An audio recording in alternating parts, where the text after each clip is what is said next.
आज तुलसीदास जी महाराज कहते हैं, यदि ये जीव इस भव सागर से पार होना चाहता है, अभी हम किस में पड़े हैं?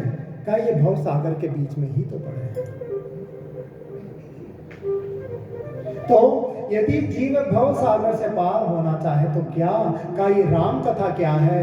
का उस जीव को भव सागर से पार करने की मौका ये राम कथा ही है। राम नाम के बिना जीवन में पार होना बड़ा दुर्लभ है। कलयुग केवल नाम आधारा, सुमरि सुमरि नर उतरे। जिसका नाम लेने मात्र से ही जीव भवसागर से तर जाए, कोई आराधना की जरूरत नहीं, कोई तपस्या की जरूरत नहीं, कोई जाप की जरूरत नहीं, केवल एक बार मुख से निकल जाए राम, तो भी जीव भव से पार हो जाए।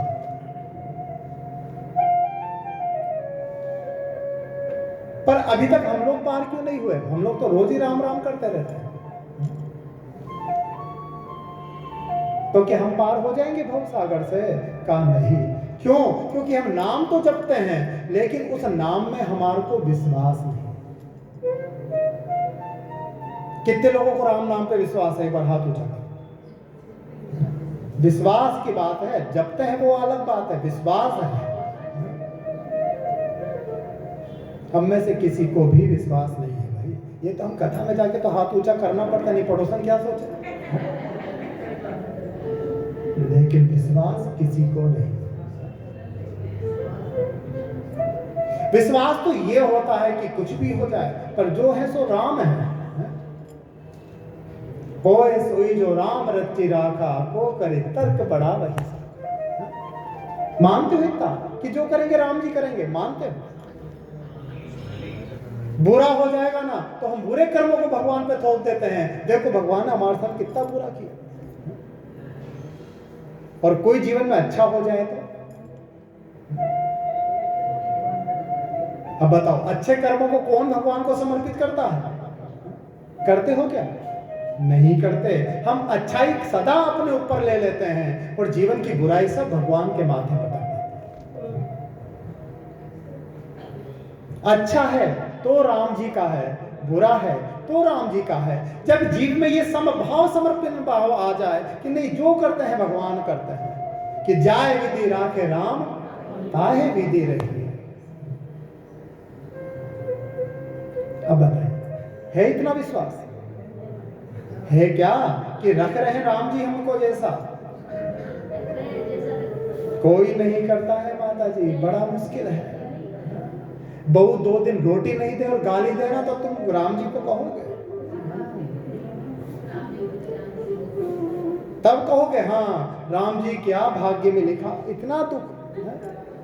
और वही तुम्हारी बहू तुम्हें 56 भोग थाल में रोज खिलाए, कहोगे देखो मेरे बेटे का कितना अच्छा भाग्य था, कितनी सुलक्षणा बहू आ गई। फिर कहते हो कि राम जी ने दी? कोई नहीं कहता है। तुलसीदास जी यही तो कह रहे हैं कि जब तक जीव को पूर्ण विश्वास राम पे ना हो, अच्छा बुरा सब समर्पण कर दे,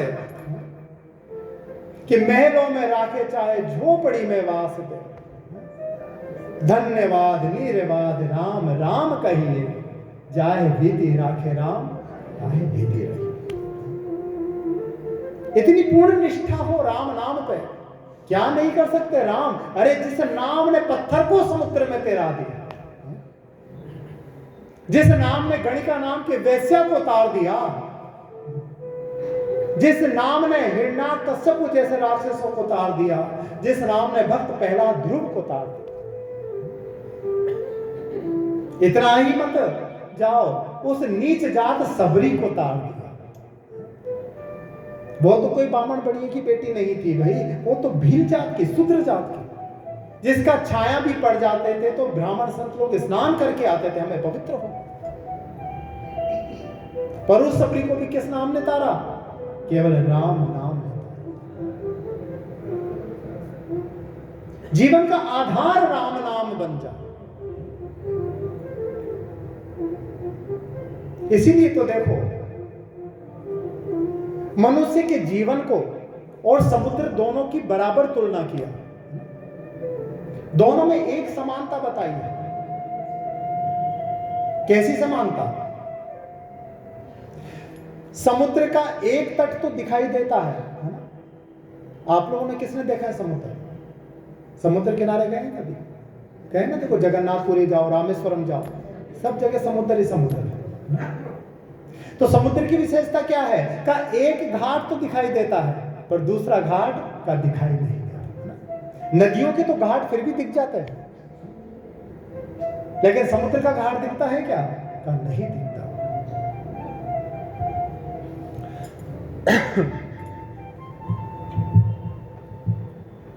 तो क्या इसका मतलब दूसरा घाट नहीं है समुद्र का? लेकिन पहला घाट ये बात सिद्ध कर देता है भाई कि अगर एक घाट है तो दूसरा घाट जरूर है। उसी प्रकार ये हमारा जीवन है। जीवन में हमें जन्म रूपी समुद्र के एक घाट को तो देखते हैं, ये हमारा जन्म हुआ, यही तो एक घाट है। लेकिन जन्म है तो मृत्यु होगी, पर वो हमें दिखती नहीं है। लेकिन क्या मृत्यु होगी नहीं? का वो घाट भी आएगा, जब समय आएगा तो वो घाट भी दिखाई देगा। इसीलिए समुद्र की तुलना किससे की? इस जीवन से, इस मन से। दूसरी समानता बताई, समुद्र का लिंक किससे जुड़ा होता है? समुद्र का लिंक किससे जुड़ा होता है? समुद्र का लिंक जुड़ा होता है चंद्रमा से।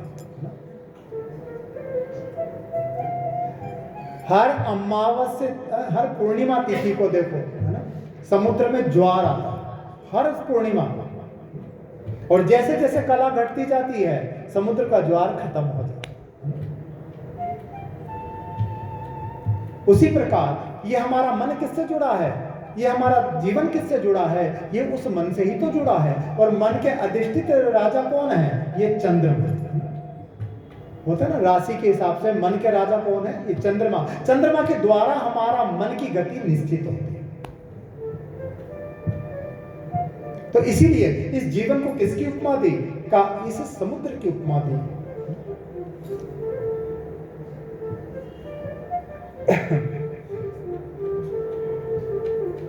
तो इसीलिए देखो, तुलसीदास जी महाराज कहते हैं,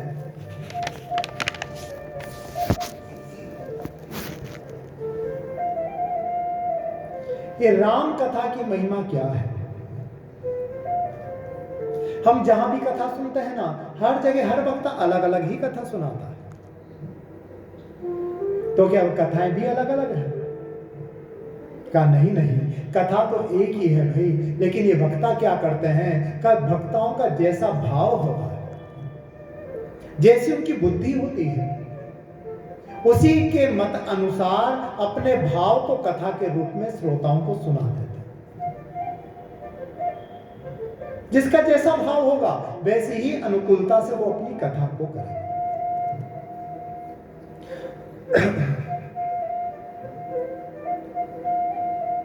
तो देखिए, तुलसीदास जी ने राम कथा की बहुत महिमा बताई है। बड़ी महिमा है राम कथा की। ये राम कथा क्या है? का ये साक्षात कामधेनु गाय के समान है। कामधेनु किसने देखी? देखी है क्या कामधेनु? नहीं देखी।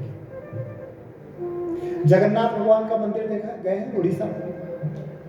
जिस गाय के दूध से जगन्नाथ भगवान का भोग बनता है, वो कौन सी गाय है? का कामधेनु। दूसरी गाय का दूध भगवान की सेवा में काम नहीं आएगा। तो कामधेनु क्या करती है? का जीव जो उससे कामना करता है उनकी सारी कामनाओं को पूर्ण करती है। जो चाहिए कामधेनु सब दे देती है। उसी प्रकार राम कथा क्या है? क्या राम कथा सब कुछ देगी? का देगी, पर हर वस्तु नहीं देगी। तो जीव का जो कल्याण करे मात्र वही वस्तु देगी। अब हम राम कथा के शरण में जाके कहते हैं, महाराज हमने सुना है आपकी बड़ी महिमा है, हमारे पड़ोसी का नाश हो जाए, हम कथा सुनेंगे, ऐसा करो। तो करेगी राम कथा? का कभी नहीं करेगी। राम कथा तो जीवन के कल्याण के लिए है भाई, किसी की बुरा करने के लिए नहीं। बुरा से बुरे तापों को काट देती है कौन? ये राम कथा।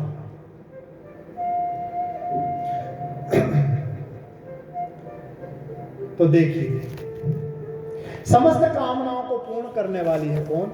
ये राम कथा। मनुष्य के मन में जो भाव हो, जो चाहिए, वो एक क्षण में दे देती है।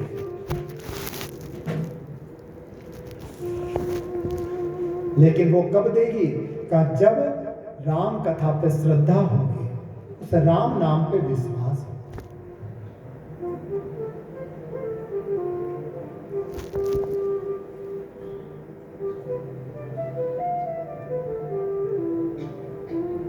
तुलसीदास जी कहते हैं, जो जीव बुद्धिजीवी है, ये राम कथा उन लोगों को विश्राम देने वाली है। अभी तक इस जीवन में विश्राम किसको है क्या विश्राम? कोई विश्राम नहीं। ना तो बचपन में रहा, ना जवानी में रहा, अब बुढ़ापा आ गया तो भी आराम है क्या? कोई आराम नहीं। अभी भी इस संसार के चक्कर में फंसे हुए हैं, अभी भी इस संसार के अभिलाषाओं में उलझे हुए हैं। आप में से कोई कह सकता है कि नहीं, अब हम बिल्कुल फ्री हो गए, अब कोई काम नहीं है, अब हमारे जीवन में विश्राम है, आराम है आराम? किसी के आराम नहीं। तो ये राम कथा क्या करती है? का मनुष्य को विश्राम देने का सबसे बड़ा साधन। जैसे कोई राहगीर धूप में से आ रहा हो और जंगल में एक छोटा सा पेड़ भी उस राही को आराम विश्राम दे देता, उसी प्रकार 84 लाख योनियों में भटकते भटकते जब ये मनुष्य का तन मिलता है और उस मनुष्य तन में भी राम की कथा मिल जाए, तो ये राम कथा क्या है? का उसी रेगिस्तान में उस पेड़ के समान।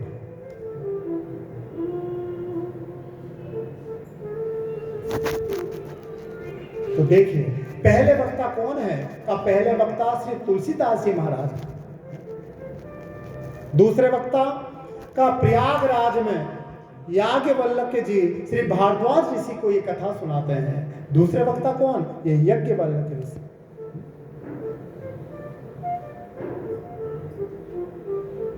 तो ऋषि कहते हैं, ये संसार कैसा है? का ये महिषासुर नाम के राक्षस का जैसा। ये कौन कह रहे हैं? ये याज्ञवल्क्य ऋषि कह रहे हैं, भारद्वाज ऋषि। ये संसार कैसा है भैया? का ये बिल्कुल महिषासुर नाम के राक्षस का जैसा है। और ये राम कथा क्या है? का उन राक्षसों का वध करने वाली मां भद्रकाली ही राम कथा। जैसे महादेवी ने उन राक्षसों को मारा, उसी प्रकार ये राम कथा क्या करती है? का मन के विकारों को मार देती है।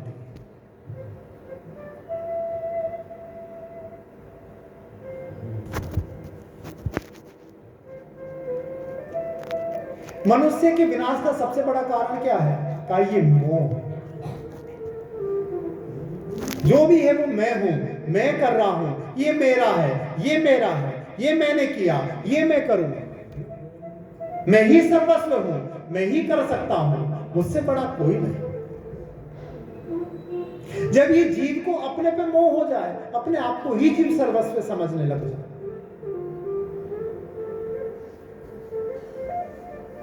तो जब जीव को मोह हो जाता है ना, तो जीव अपने से बड़ों के और अपने से बड़े ज्ञानियों को भी तुच्छ समझने लगता है।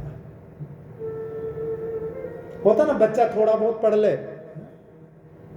और कभी तुम उसको कोई बात समझाओ तो बच्चा कह देता है, ओ तुमसे ज्यादा पढ़ा लिखा हूं मम्मी, तू जानती है क्या इतना? तुझे क्या पता, मैं सब जानता हूं। और तुलसीदास जी यही कहते, ये कौन कह रहा है? ये वो जीव नहीं कहता, उसके हृदय में बैठा हुआ मोह कह रहा है। और उसी मोह के कारण ये जीव अपने श्रेष्ठों की भी उल्लंघना कर देता है, अपने से श्रेष्ठों की भी आज्ञा को टाल देता है।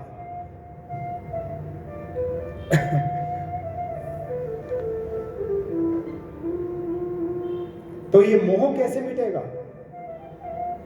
कहा, जब जीव राम कथा को सुनेगा। राम जी का जीवन देखो कितना सीधा, कितना सरल जीवन। कृष्ण का तो फिर भी टेढ़ा मेढ़ा है, उसका तो कोई चरित्र का पता ही नहीं, लेकिन राम जी का जीवन बिल्कुल सिंपल, बिल्कुल सीधा जीवन।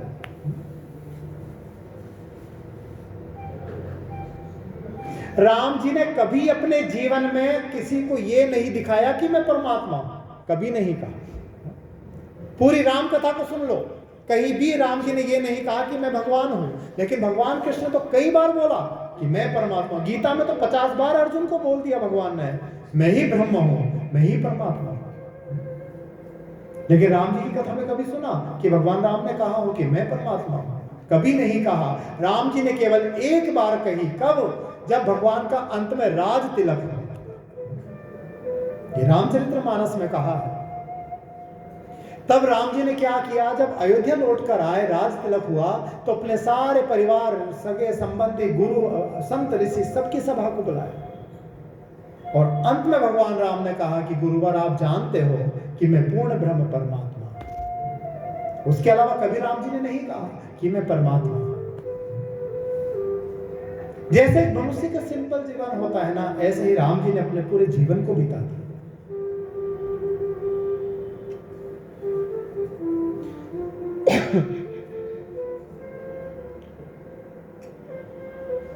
ये कथा तुलसीदास जी कहां सुना रहे हैं? उस पवित्र पावन नगरी काशी नगरी में सुना रहे हैं।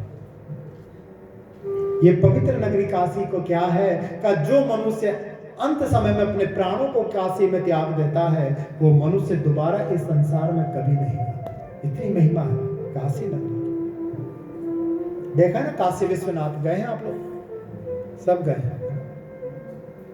तो काशी का यही महत्व है कि अंतिम प्राण काशी में जिसका निकल गया, वो दोबारा 84 लाख योनियों में कभी नहीं आता।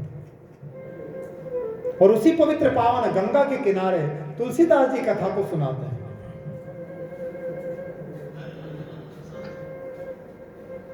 तो देखो, तुलसीदास जी जहां कथा सुनाते थे ना, तो वहां पे कई श्रोता सुनने आते थे।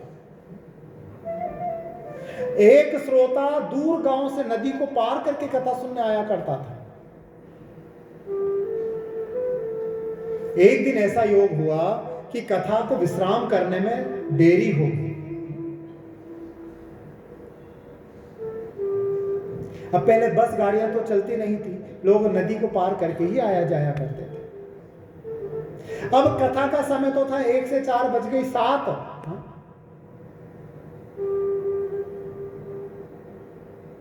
कथा को विश्राम दिया।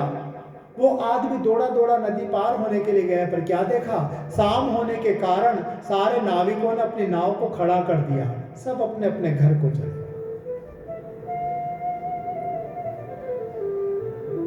अब जैसे ही देखा, वो आदमी जोर जोर से रोने लगा। तुलसीदास जी ने देखा, अरे क्या हुआ, क्यों रो रहे हो भैया? मनुष्य कहने लगा, तुलसीदास जी आज कथा में विलंब हो गया, अब मैं घर नहीं जा पा रहा। नाविकों ने नाव किनारे पे बांध दी, अपने अपने घर को चले गए, अब मैं अपने घर कैसे जाऊं? तुलसीदास जी तो रोने की क्या बात है, आज रात को यही रुक जाओ, सुबह चल जाना कथा सुन के। आदमी कहने लगा, नहीं नहीं, घर जाऊंगा तो अभी ही जाऊंगा, कल नहीं, आज की आज ही जाऊंगा, चाहे कैसे भी।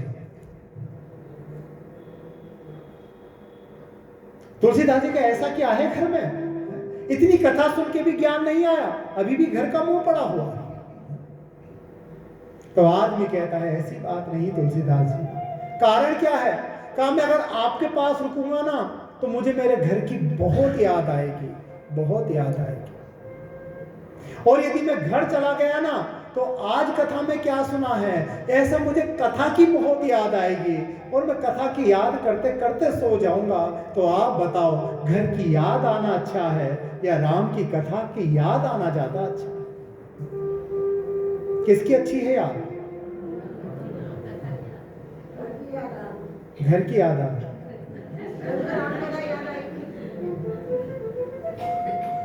नहीं, अजमेर वालों के लिए हो सकता है। कहा तुलसीदास जी ने कहा, वाह बेटा, तो एक काम करो, मैं तुम्हें पार करवा दूं। मेरे को एक मंत्र याद है, उस मंत्र को मैं तुम्हें लिख के देता हूं, उस मंत्र को लेके चले जाना, नदी से पार हो जाओ। तुलसीदास जी ने एक कागज पे राम लिखा, पुड़िया को बनाया, हाथ में दे दिया, जाओ चले जाओ। अब उस पुड़िया को हाथ में लेके तुलसीदास जी ने कहा, देख बेटा, लेकिन जब तक नदी से पार नहीं हो, पुड़िया को खोल के नहीं देखना।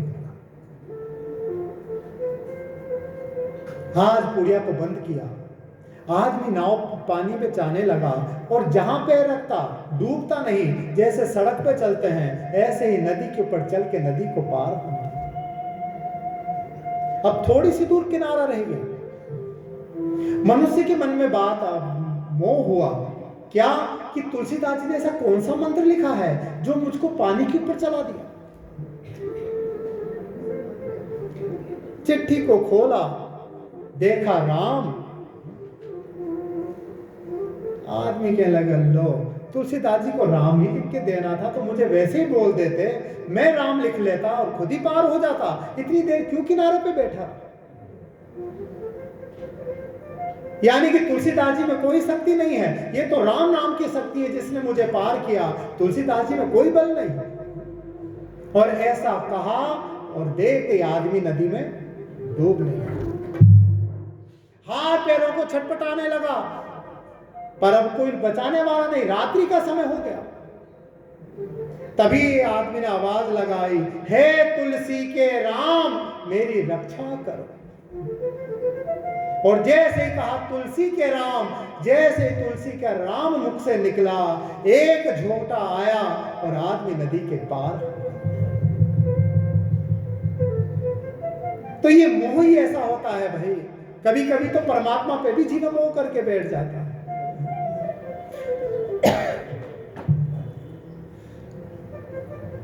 तो इसीलिए आज पार किया है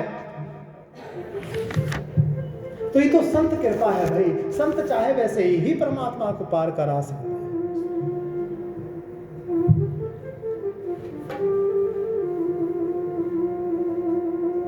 देखो, राम कथा समझना भी इतना आसान नहीं है ना। राम कथा देखने में तो बड़ी सरल है, पर वास्तव में राम कथा कैसी है। का सत सैया के दोहरे ज्यों नाविक के तीर, देखन में छोटे लगे घाव करे गंभीर। यही तो राम कथा है। देखने में तो ऐसे करे राम जी का चरित्र इतना सरल है, इतना सीधा है, इतना सीधा है, पर जब जीवन में राम के चरित्र को जीव अपनाता है तब पता लगता है कि राम चरित्र कितना कठिन है।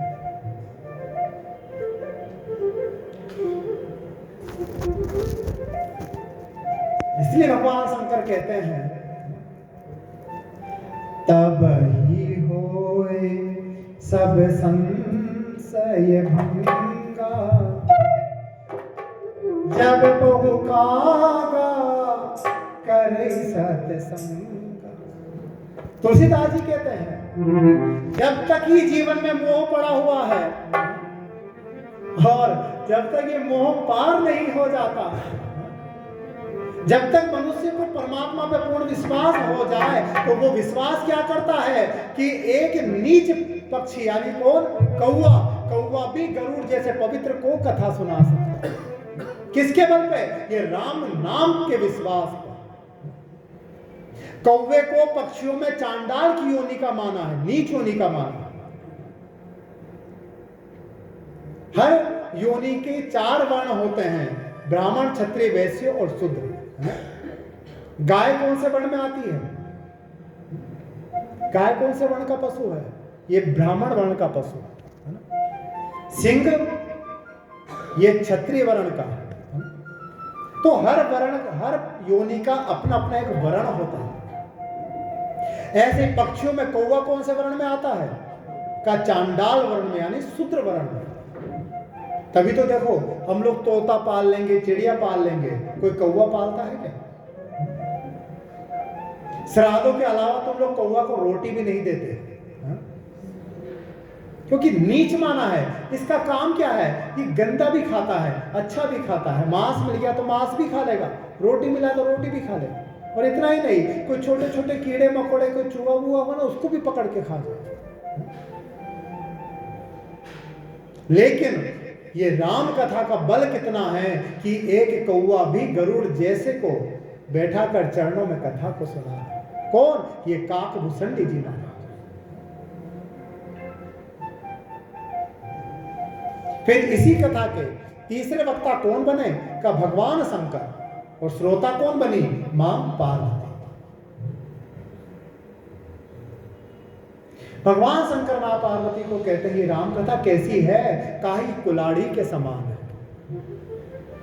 कुलाड़ी देखिए आप लोगों ने? हाँ? क्या करती है कुलाड़ी? का लकड़ी को काटती। तो ये राम कथा क्या है? ये कुल्हाड़ी है। और ये पेड़ क्या है? हमारे हृदय में जो ये 5 विकार हैं, काम, क्रोध, मद, लोभ और ईर्ष्या, ये पांचों हमारे जीवन में इतने विशाल हो गए जैसे कोई बट वृक्ष हो, कोई बड़ का पेड़। हमने इसको सींच कर बड़ा विशाल बना दिया। अब हम चाहें कि इससे मोह से हट जाएं, इस काम क्रोध से हट जाएं, हट सकते हो क्या? अब नहीं हट सकते। तो क्या करना पड़ेगा? कि यदि इन 5 विकारों को मिटाना है तो उस राम नाम की कुल्हाड़ी से उस बड़े हुए वृक्ष को ही काट। जब राम जीवन में आते हैं तो क्या करते हैं? कि इन विकारों को ही मिटा देते हैं। तो इसीलिए नित्य कथा को सुनो, नित्य कथा को सुनो। और कथा को रोज सुनने का फल क्या है? का एक ना एक दिन तो विषय रूपी वृक्ष कटेंगे ही कटेंगे। आज नहीं तो कल, कल नहीं तो परसों, परसों नहीं तो तरसों, पर एक दिन ये विकार खत्म होगा ही।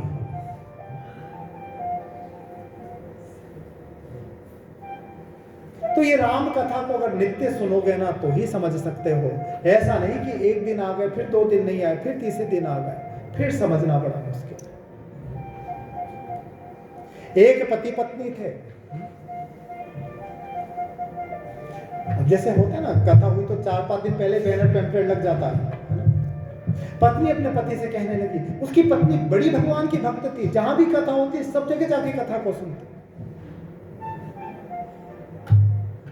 एक दिन पत्नी ने पति से कहा, देखो जी 7 तारीख से कथा है पंचोली चौराहे पे, संडे का दिन है, चलोगे?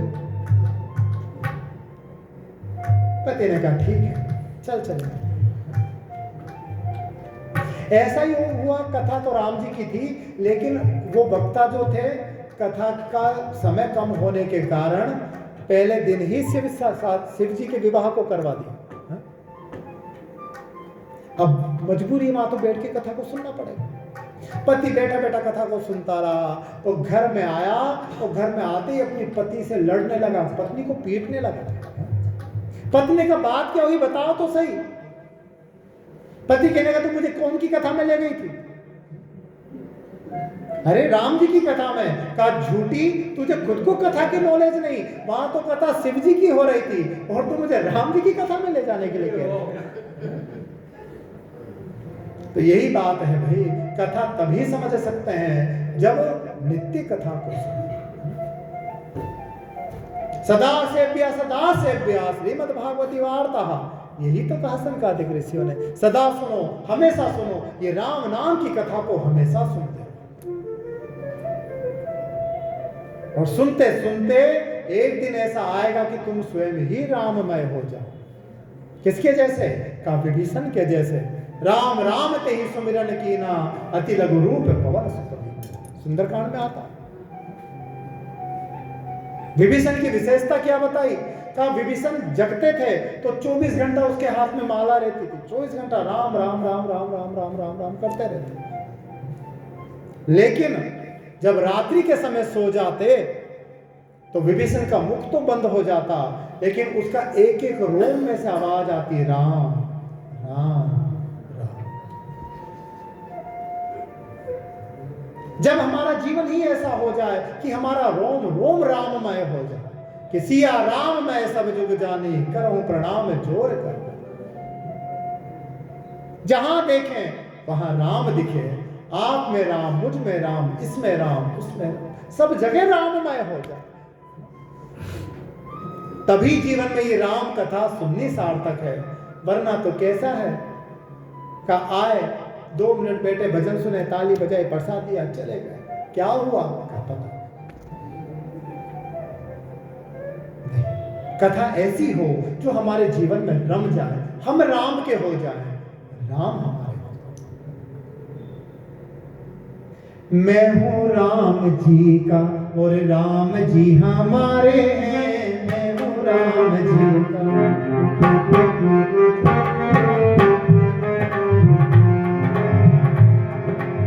मैं हूँ राम जी का और राम जी हमारे हैं, मैं हूँ राम जी का। मैं हूँ राम जी का और राम जी हमारे हैं, मैं हूँ राम जी का और राम जी हमारे हैं, मैं हूँ राम जी का। राम जी हमारे हैं जी, राम जी हमारे हैं, राम जी हमारे हैं जी, राम जी हमारे हैं। राम जी हमारे हैं जी, राम जी हमारे हैं, राम जी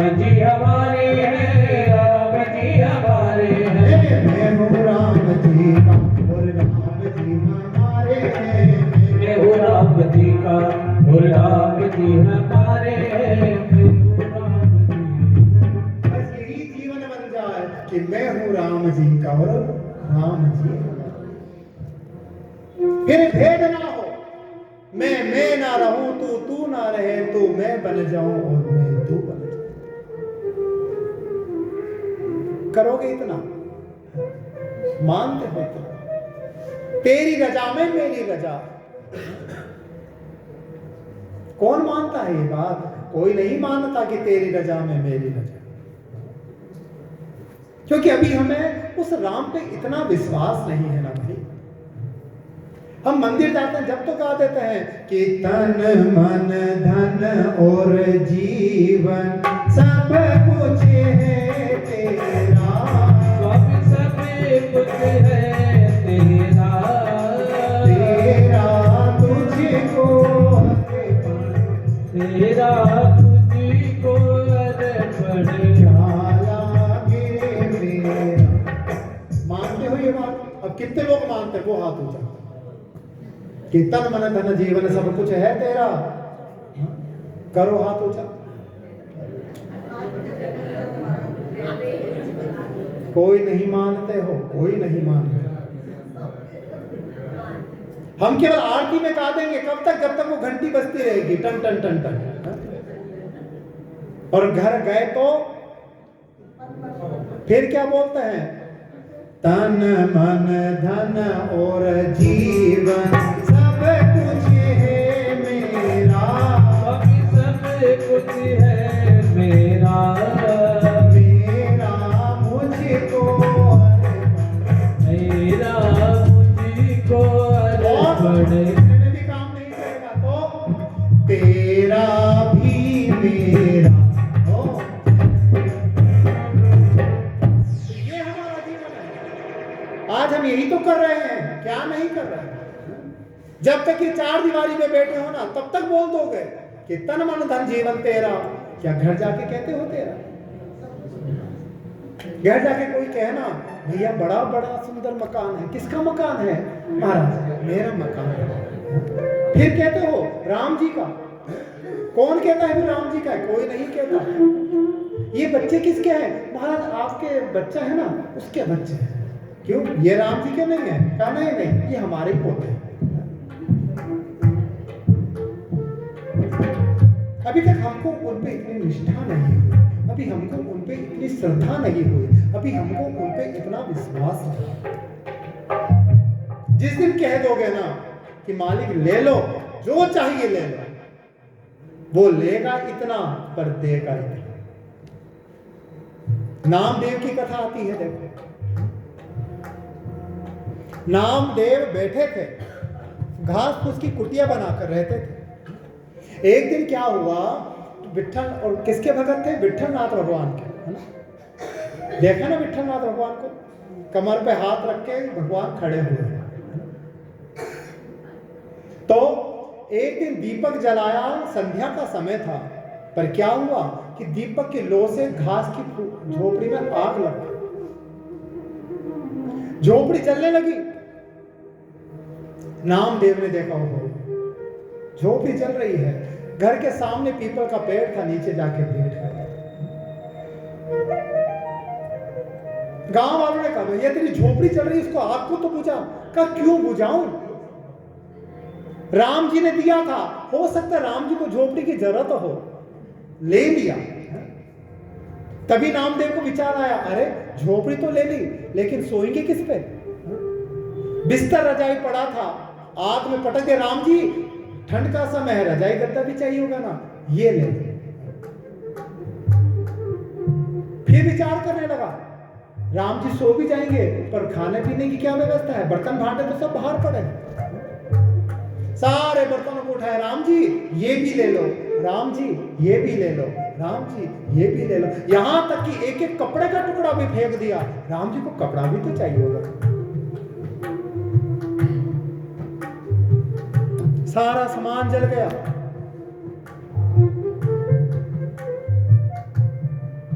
गांव के लोग हंसी उड़ाने लगे, नामदेव तेरी गलती से आग लगा और सारा तूने राम जी पे सौंप दिया।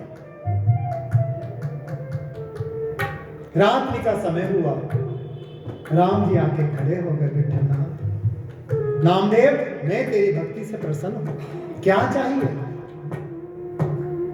नामदेव ने कहा कोई अभिलाषा नहीं, आपकी कृपा बनी रहे, और क्या चाहिए? पर बेटा तूने तो तेरा सब कुछ मुझे सौंप दिया, तेरे पास तो रहने का, खाने का, पीने का, ओढ़ने बिछाने का कुछ नहीं बचा। राम जी कोई वस्तु आपके काम आ जाए, उससे बड़ा और सुख क्या होगा जीवन? आपको चाहिए था, आपने ले लिया, मुझे उसका दुख नहीं है। राम जी ने कहा बेटा तूने मुझे सब दे दिया, तो मेरा भी तो कोई फर्ज है ना। और देखते ही देखते रामदेव के लिए भगवान ने बड़ा सुंदर मकान का निर्माण किया, सारी सुख सुविधाओं को उसके अंदर डाल के दे दिया, बेटा यहाँ पे आराम से रहो, मेरा भजन करो। सुबह हुई, पड़ोसी उठा, देखा अरे इतना सुंदर मकान, ये किसका मकान आ गया? रात को तो यहाँ नामदेव की झोपड़ी चल रही थी। जाके देखा नामदेव अंदर बैठकर भजन कर रहे हैं। पड़ोसी ने पूछा भैया ये झोपड़ी कहां से आई, ये मकान, इतना सुंदर मकान कहां से आया, इतनी सुख सुविधाओं की वस्तु कहां से मिली? कहा मैंने सब राम जी को दे दिया था ना, राम जी ने मुझे वापस लौटा दिया, उनका काम था हो गया, अब बचा हुआ वापस उन्होंने मुझे दे दिया। पड़ोसी देखने का ये अच्छा तरीका है, घास फूस की झोपड़ी जलाओ और पत्थर का पक्का मकान तैयार। अब तो शाम हुई, पड़ोसी ने क्या किया, अब दीपक से तो आग लगे नहीं लगे क्या विश्वास माचिस जलाई और पटक दिया झोपड़ी, झोपड़ी चलने लगी। पड़ोसी आके बाहर बैठ गया पीपल के आगे, अब विचार करने लगा अब राम जी आएंगे, झोपड़ी पूरी चलने लगी, राम जी नहीं आए। फिर विचार किया अरे नामदेव ने तो अपना कपड़ा लत्ता बिस्तर भांडा सब फेंक दिया था, मैंने तो कुछ भी नहीं फेंका, अब तो जो भी था सबको फेंकने लगा, रुपया पैसा खाना पीने का सब फेंक दिया। देखते देखते झोपड़ी जल के भस्म हो गई। पड़ोसी विचार करने लगा रामदेव ने कहा था आधी रात को भगवान आते हैं, तो मैं यहाँ पीपल के नीचे ही सो जाता। सो गया, सुबह हुआ कोई झोपड़ी नहीं, राख पड़ी है, रोने लगा पड़ोसी। नामदेव तेरे पास आ गया और मेरे पास नहीं आया, क्यों? नामदेव कहते हैं देख भैया मैंने मेरी झोपड़ी को जलाया नहीं, वो राम जी को चाहिए थी, राम जी ने लिया, जब उनका काम हुआ वापस लौटा दिया, पर तेरे मन में ये मोह लोभ आदि बचा हुआ था और उस लोभ ने ही तेरा विनाश किया। तो ये लोभ हटेगा कैसे? यही शंकर भगवान पार्वती को कहते हैं कि ये राम कथा क्या है, ये कुल्हाड़ी के समान है और ये मन में जो लोभ आदि है ये बट वृक्ष का रूप धारण कर चुके हैं। यदि चाहते हो कि मन निर्मल हो, क्योंकि भगवान को हर आदमी भी पसंद नहीं, कौन है का निर्मल मन जन सो मोहि पावा, मोहि कपट छल छिद्र न भावा। सबसे पहले क्या करना पड़ेगा? इस मन को निर्मल करना पड़ेगा, इस मन को पवित्र करना पड़ेगा।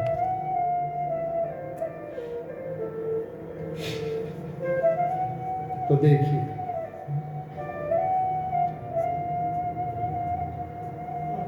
फिर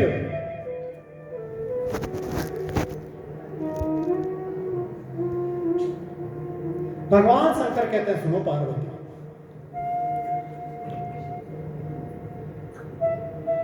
ये राम कथा क्या है? क्या ये राम कथा संशय रूपी पक्षियों को भगाने का साधन है? कैसे? जैसे ताली बजाने से पक्षी उड़ जाते हैं, तो ये जो मन में संशय है ना हमारे, यही तो हमको परमात्मा से दूर कर देता है। और ये संशय को यदि मिटाना है तो क्या करें? का भगवान के राम कथा रूपी ताली को बजा दो। ये वही ताली है जो उस संशय रूपी पक्षियों को भगा सकती है।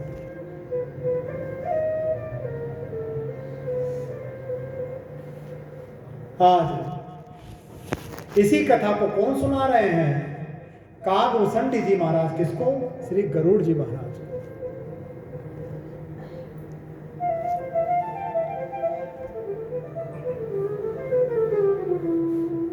तो देखिए,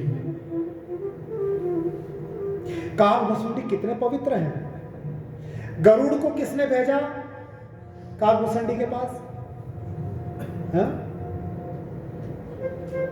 कभी सुनिए क्या पहले राम कथा? सुनिए। तो कागभूषण को किसने भेजा था? गरुड़ जी को किसने भेजा था कागभूषण के पास? शंकर भगवान। गरुड़ को अहंकार हो गया अपने ऊपर, तब शंकर ने कहा जाओ कागभूषण के पास जाओ, वही तुम्हारे संशय को दूर कर सकता है। और कागभूषण की कितनी पवित्र झोपड़ी है। देखो कि आश्रम में जैसे ही गरुड़ ने प्रवेश किया, जो मन में संशय था, आश्रम में घुसते ही संशय मिट गए।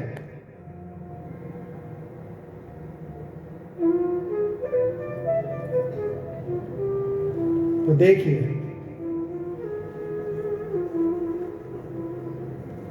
ये राम कथा गोस्वामी जी ने 7 कांडों में लिखी। बाल कांड, अयोध्या कांड, अरण्य कांड, किष्किंधा कांड, सुंदर कांड, लंका कांड और उत्तर कांड। ये 7 कांडों में इस रामचरितमानस की रचना की। और वाल्मीकि जी ने 8 कांडों में कथा लिखी। एक कांड और जोड़ दिया, कौन सा? लवकुश कांड।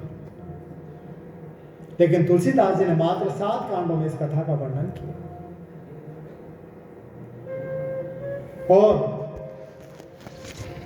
जहां रामचरितमानस को प्रारंभ किया, तो ये 7 कांड है ना, और प्रारंभ कितने मंत्रों से किए? का 7 मंत्रों से प्रारंभ किया। ये एक एक मंत्र, एक एक कांड की व्याख्या है। यहीं से रामचरितमानस को तुलसीदास जी प्रारंभ करते हैं। वर्णानामर्थ संगानाम रसानाम छंदसामपि मंगलानाम च कर्तारो वंदे वाणी विनायक। सबसे पहले किसको वंदन किया? का वंदे वाणी विनायक को। पहले गणेश जी को वंदन नहीं किया, गणेश जी से पहले मां सरस्वती को वंदन किया। सरस्वती किसकी देवी है? वाणी की देवी है। और गणेश जी किसके देवता हैं? ये बुद्धि के देवता हैं। बुद्धि कब तक पवित्र है? का जब तक हमारी वाणी पवित्र है। वाणी ही बुद्धि को पवित्र और अपवित्र बना देती है। चाहे हम कितने ही सज्जन हो, कितने ही बड़े महात्मा हो, पर किसी को 2 मुंह से गाली दे दो तो लोग कहते हैं कैसा पागल आदमी है, इतना बड़ा होके गाली देता है। एक उसकी वाणी उसके पूरे चरित्र को खड़ा कर देती है भाई। इसीलिए सबसे पहले कहा कि पवित्र क्या होना चाहिए? का ये मनुष्य की वाणी पवित्र है। और वाणी की देवी कौन है? का सरस्वती। इसलिए सबसे पहले वंदन किया किसको? वंदे वाणी विनायक हो। हे सरस्वती माँ, आपको मेरा वंदन है। हे गणेश जी, आपको मेरा वंदन है। देखिए तुलसीदास जी ने जो कथा को लिखा, सब लोग विचार कर रहे थे कि सबसे पहले राम जी का ही नाम कथा में आएगा, लेकिन रामचरितमानस को प्रारंभ राम नाम से नहीं किया, तो का वर्णा नाम से संगा नाम, वह नाम के वर्ण से प्रारंभ किया। और देखो तुलसीदास जी ने जहां से प्रारंभ किया वहीं से खत्म भी कर दिया। उत्तर कांड का अंतिम मंत्र में कह दिया, लास्ट का शब्द लिख दिया मानवाह, वहां पे भी वह से खत्म कर दिया और प्रारंभ भी वह से ही किया। तो ये राम कथा क्या है? का वर्णा नामार्थ संघा नाम।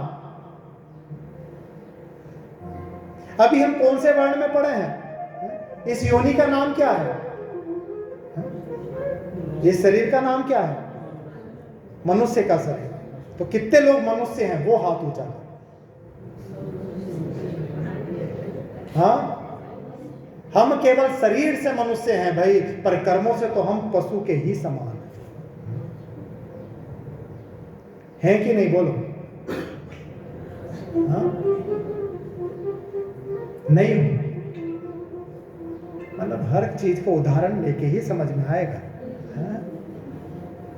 देखो ये शरीर तो हमने किसका पालते हो? एक समय की बात है। एक ब्राह्मण घूमते घूमते चला गया शमशान। क्या देखा? एक लाश पड़ी है, हजारों लाश है, पर जितने भी पक्षी थे गरुड़, वो एक ही लाश को नोच नोच के खा रहे। ब्राह्मण के मन में शंका हो गया, इतनी लाशें पड़ी है पर ये एक को ही खा रहे हैं।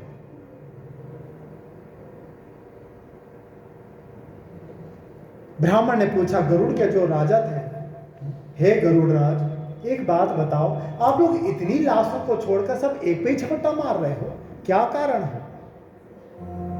गरुड़ ने कहा भैया हमारा नियम है कि हम मनुष्य के अलावा दूसरे जानवरों का मांस नहीं खाते।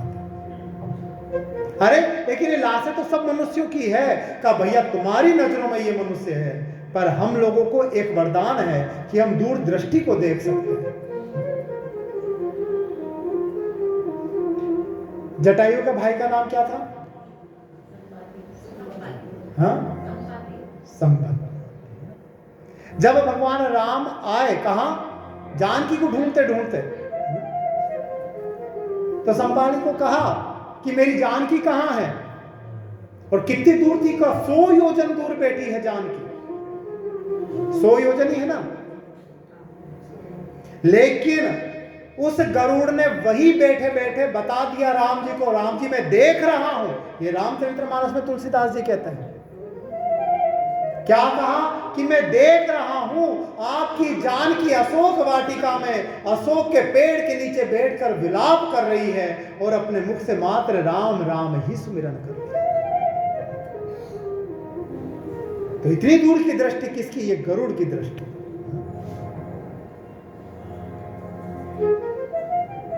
तो उस गरुड़ ने क्या किया? अपना एक पंख निकाला, ब्राह्मण को दिया। इस पंख से देखो। पंख से देखा क्या? जितनी भी लाशें पड़ी, कोई कुत्ता है, कोई गधा है, कोई सुअर है, कोई क्या है, कोई क्या है, पर पूरी लाशों में ये एक जीव केवल मनुष्य का है। ब्राह्मण कहने लगा गरुड़ फिर ये शरीर मनुष्य का कैसे मिला? का शरीर तो मनुष्य का मिल गया, पर इनके कर्म पशु जैसे रहे। और जिसको हम खा रहे हैं ना, इसके कर्म पवित्र थे। ये सदा भगवान का भजन करता था, दान करता था, धर्म करता था, पुण्य करता था, नित्य मंदिरों में जाता, ब्राह्मणों की सेवा करता, गौ सेवा करता, गरीबों की सहायता करता, परोपकार करता। इसलिए यही इन सब में श्रेष्ठ मनुष्य बने। हम लोग कौन है? मनुष्य। हम लोग तो जानवरों के जैसे ही कर रहे हैं भाई। हमारा जीवन में उद्देश्य क्या है? खाना पीना, मौज मस्ती करना, घूम लिए फिर लिए, आराम करना। इसके अलावा क्या करते हो? हम पशु से मनुष्य बने, उसके लिए क्या करते हो?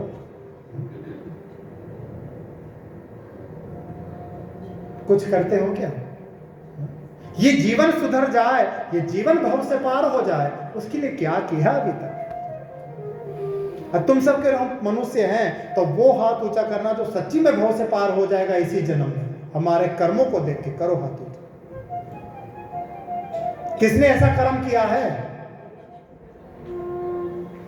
अभी तो सब कह रहे थे मनुष्य है।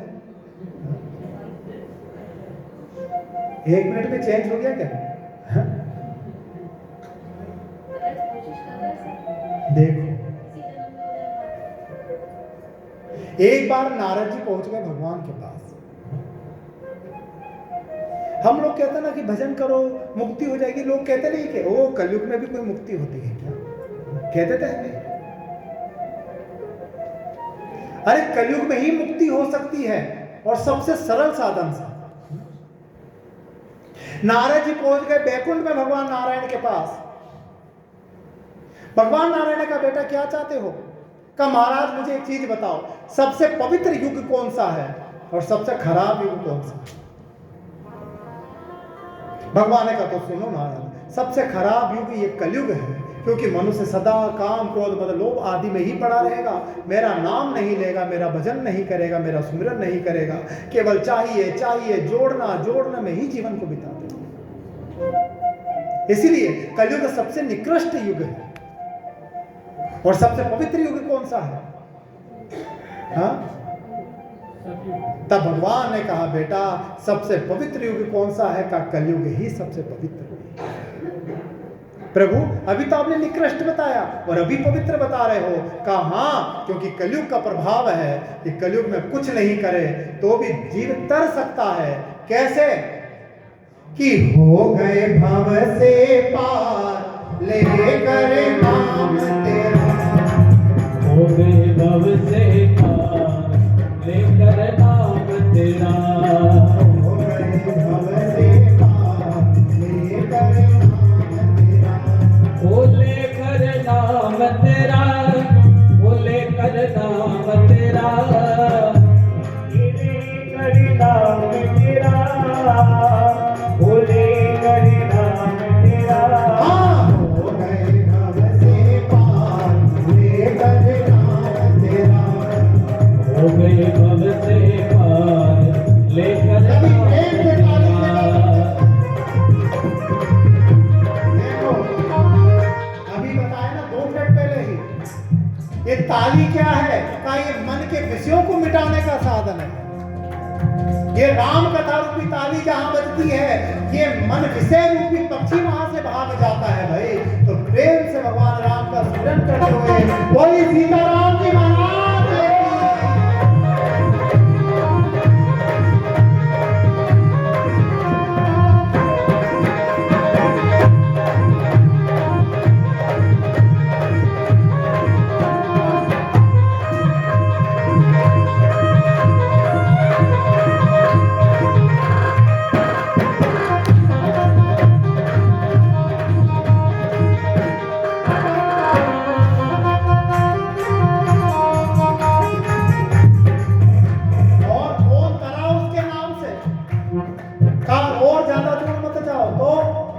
वाल्मीकि अति दीनहीन था, वाल्मीकि अति दीनहीन था, वाल्मीकि अति दीनहीन था, वाल्मीकि अति दीनहीन था, पूरे कर्म में सदा लीन था, पूरे कर्म में सदा लीन था, पूरे कर्म में सदा लीन था।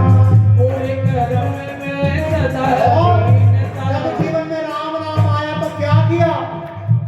अरे करी रामायण तैयार लेकर नाम तेरा, करी रामायण तैयार लेकर नाम तेरा, हाँ, करी रामायण तैयार लेकर नाम तेरा, ओ लेकर नाम तेरा, लेकर नाम तेरा, ओ लेकर नाम तेरा, ओ लेकर नाम तेरा। हाँ, ओ गए भव से पार लेकर नाम तेरा,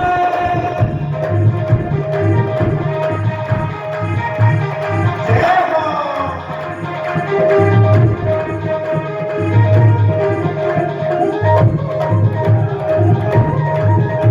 हरि बोल।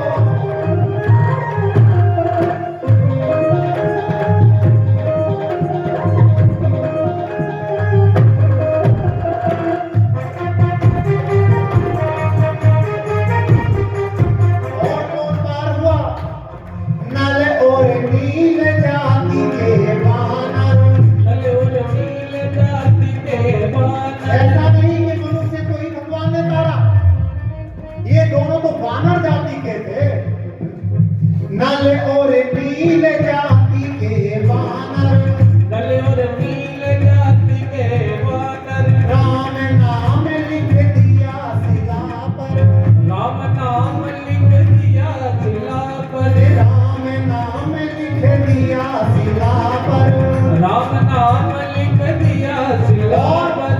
क्या हुआ? अरे हो गए सागर पार लेकर नाम तेरा, हो गए सागर पार लेकर नाम तेरा, लेकर नाम तेरा, ओ लेकर नाम तेरा, ओ लेकर नाम तेरा, ओ लेकर नाम तेरा। हो गए भव से पार लेकर नाम तेरा, हो गए भव से पार लेकर नाम तेरा, लेकर नाम तेरा, लेकर नाम तेरा, लेकर नाम तेरा। लेकर नाम तेरा। बोलिए सीताराम जी महाराज की जय हो। तो नल और नील जाति के बानर, राम नाम लिखा शिला पर। ये राम नाम क्या है? यही तो भव को पार करने का साधन है।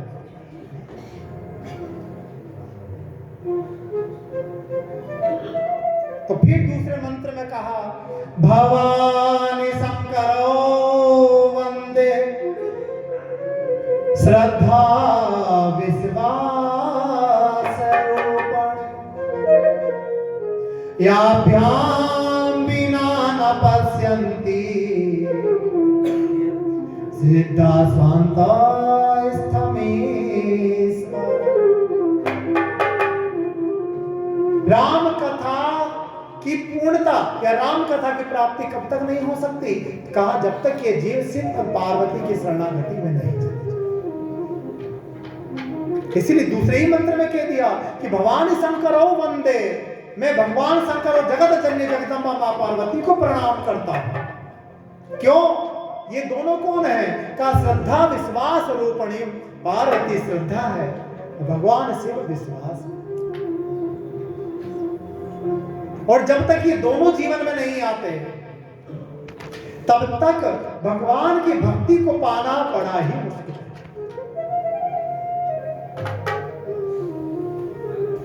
देखो,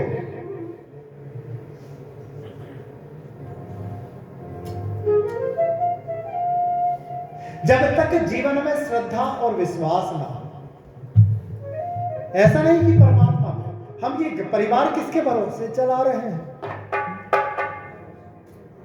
आप लोग गृहस्थी चला रहे हो ना भाई, ये गृहस्थी किसके भरोसे चल रही है? का एक दूसरे के विश्वास पे ही चल रही है।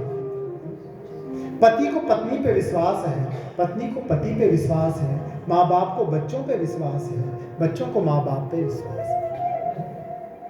ये एक दूसरे का विश्वास ही हमारे परिवार को सही ढंग से चला रहा है। लेकिन जहां विश्वास डगमगा गया, वही क्या होता है? कहा ये एक परिवार दो और दो का चार हो जाए, क्योंकि अब विश्वास नहीं रहा।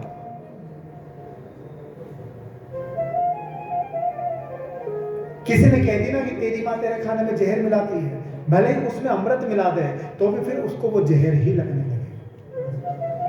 क्यों? क्योंकि अब वो विश्वास नहीं रहा, वो विश्वास डगमगाने लगा। उसी प्रकार परमात्मा साक्षात है, संसार सब मिथ्या है, सत्य मात्र परमात्मा है, लेकिन हमको वो परमात्मा पे ही विश्वास नहीं, इसलिए वो परमात्मा हमारे सामने नहीं। कितनों को दिखते हैं भगवान? किसी को नहीं दिखते भगवान। क्यों नहीं दिखते? क्योंकि हमें केवल एक चीज की कमी है। किसकी? श्रद्धा और विश्वास की। फिर तीसरे मंत्र में तुलसीदास जी कहते हैं, वंदे बोधमयम नित्यम गुरु शंकर रूपण, यमाश्रितो हि वक्रोऽपि चंद्रः सर्वत्र वन्दते।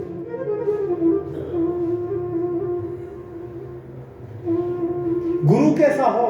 का शिव जैसा गुरु हो तो वो पापी चंद्रमा भी जगत में पूजनीय बन जाता है। ये चंद्रमा पूजनीय क्यों है? क्योंकि भगवान चंद्रमौलेश्वर ने अपने मस्तक पे धारण किया है, इसलिए हम चंद्रमा की पूजा करते हैं। जब ये जीव गुरु शरणागति में जाता है तो क्या होता है? का गुरु भी कैसा? का शंकर जैसा गुरु हो तो वो जीव तो सदा पूजनीय होकर ही हो।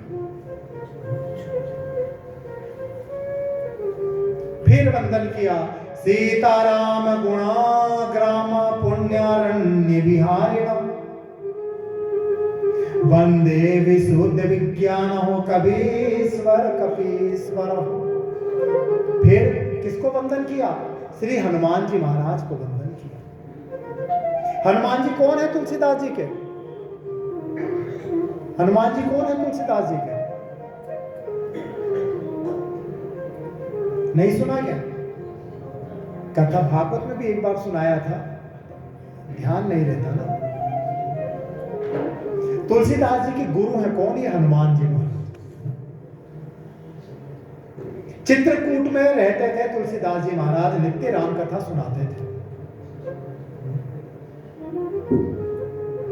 नित्य जंगल जाते डोल डाल के लोटा लेके, और लोटे में जो पानी बच जाता उसको एक आकड़े के पेड़ में डाल देते। उस आकड़े के पेड़ में एक प्रेत रहता था। एक दिन वो प्रेत राजी हो गया, क्योंकि भूत प्रेतों को कौन तिलांजलि देता है, कौन जल देता है, कौन भोजन देता है? आप लोग निकालते हो क्या रोटी भूतों के नाम से? कोई नहीं निकालता। अब तुलसीदास जी क्या करते? सोच के बाद जो पानी बच जाता लोटा में उसको आकड़े में पटक देते, और उसी पानी को कौन पी जाता? वो प्रेत पी जाता। आज वो प्रेत सामने आके खड़ा हो गया। अरे बेटा तुलसीदास, मैं तेरी भक्ति से प्रसन्न हूं, वरदान मांग। तुलसीदास ने कहा, अरे प्रेत, मैंने तेरी कौन सी भक्ति कर ली? देख तुलसीदास, तू जो रोज लोटा पानी का बचा हुआ डालता था आंकड़े में, मैं उसी आंकड़े में रहता हूं। मैंने उस पानी को पी के मैं तृप्त हो जाता था। मांग, तुझे क्या चाहिए? अब प्रेत ने सोचा ये तो साधारण मनुष्य है ना, मनुष्य की बुद्धि तो कितनी होती है, धन दौलत मकान पैसा गाड़ी लगता, यही तो चाहिए, और चाहिए क्या? ये भी क्या मांगेगा? ये भी पैसा मकान गाड़ी वाड़ी कुछ मांग लेगा। प्रेत ने कहा, मांग। तुलसीदास ने कहा, जो मांगू दोगे? कहा, जो मांगेगा मिलेगा, जो चाहिए मिलेगा। तुलसीदास ने कहा, फिर देना है तो मुझे एक चीज दे दो। क्या? कि मुझे भगवान राम जी का दर्शन हो जाए, ऐसी कृपा करो, और कुछ नहीं चाहिए। मोकु और कछु ना चाहिए, मोकु राधा कृष्ण मिलइए। मोको और कछु ना चाहिए, मोको राधा कृष्ण मिलाइए। मोकु और कछु ना चाहिए, मोकु सीता राम मिलइए।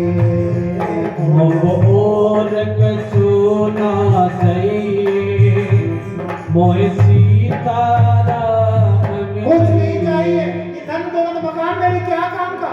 कुछ नहीं चाहिए। देना है तो क्या दो? का मुझे सीता राम जी का दर्शन हो, ऐसा वरदान। प्रेत हंस गया। अरे तुलसीदास, तूने भी क्या मांगा? तू प्यासे को कह रहा है कि मुझे एक लोटा पानी दे दो। वो खुद प्यासा है, वो तुझे कहां से पानी देगा? आदमी से वही मांगना चाहिए जो उसके पास हो, जो है ही नहीं वो देगा कहां से? तूने मुझे कहा कि मुझे सीताराम का दर्शन करा दो। यदि मैं तेरे को दर्शन करा सकता तो मैं प्रेत योनि में क्यों पड़ा रहता? मैं तो खुद ही पार हो जाता। मैं नहीं करा सकता, लेकिन उपाय बता सकता। क्या उपाय? कहा, देख, तू रोज जहां कथा सुनाता है ना राम जी की, वहीं पे रोज हनुमान जी कथा को सुनने आता है।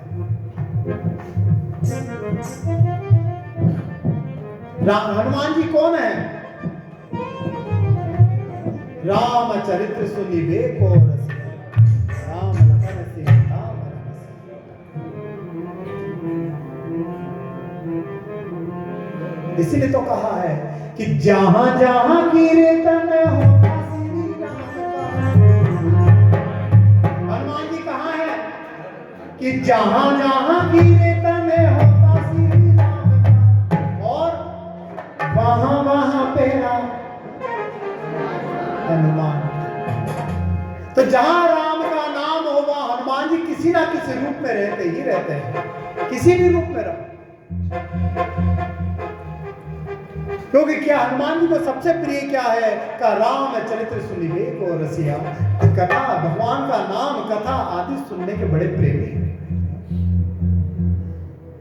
तो हनुमान जी तेरी कथा में आते हैं, उनका पांव पकड़ वही राम से मिला सकता है, दूसरा कोई नहीं। तुलसीदास जी ने कहा मैं पहचानूंगा कैसे? का हनुमान जी की एक पहचान होती है भैया, जो सबसे पहले आए और सबसे अंत में उठकर जाए, समझना वो ही हनुमान है। अब कथा को प्रारंभ किया। क्या देखा?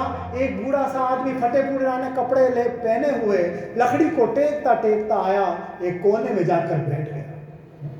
हनुमान जी ने ये जिद नहीं करी कि मैं आगे आके बैठूं जैसे तुम लोग करते हो कि पीछे नहीं, हम तो आगे बैठेंगे। हनुमान जी ने ऐसा नहीं किया। क्या किया? सबसे पीछे जाकर बैठे, और वो भी एक कोने में, शरीर को कंबल से ढक लिया और चुपचाप बैठ के कथा को सुनने। कथा हुई, सारे श्रोता राम राम राम राम कहते कहते चले गए। अंत में हनुमान जी को बूढ़ा आदमी उठा, लकड़ी को टेकता टेकता जाने लगा। तुलसीदास जी को प्रेत की बात याद आ गई, जो सबसे पहले आएगा और सबसे अंत में जाएगा वही हनुमान। जैसे ही देखा हनुमान आज उस आदमी के पैरों में गिर गए। तुलसीदास जी, वो बूढ़ा आदमी कहने लगा, अरे तुलसीदास जी क्या कर रहे हो? आप संत हो, मैं भिखारी हूं, आप मेरे पैरों में गिर रहे हो। तुलसीदास जी कहने लगे, भैया मैं तुम्हें पहचान गया, आप कौन है? आप साक्षात हनुमान हो, आप कृपा करने के लिए मेरी कथा में आए। प्रभु आप मुझे अपने साकार रूप का दर्शन कराओ। और देखते हनुमान जी ने अपना दर्शन कराया है। कहां जाते हैं? बोलिए हनुमान जी महाराज की जय हो। आज हनुमान जी ने कहा चाहता क्या है तुलसीदास? वही जो प्रेत से मांगा, वही हनुमान जी से कहा कि मोकू और कछु ना चाहिए, मोकू सीता राम मिले,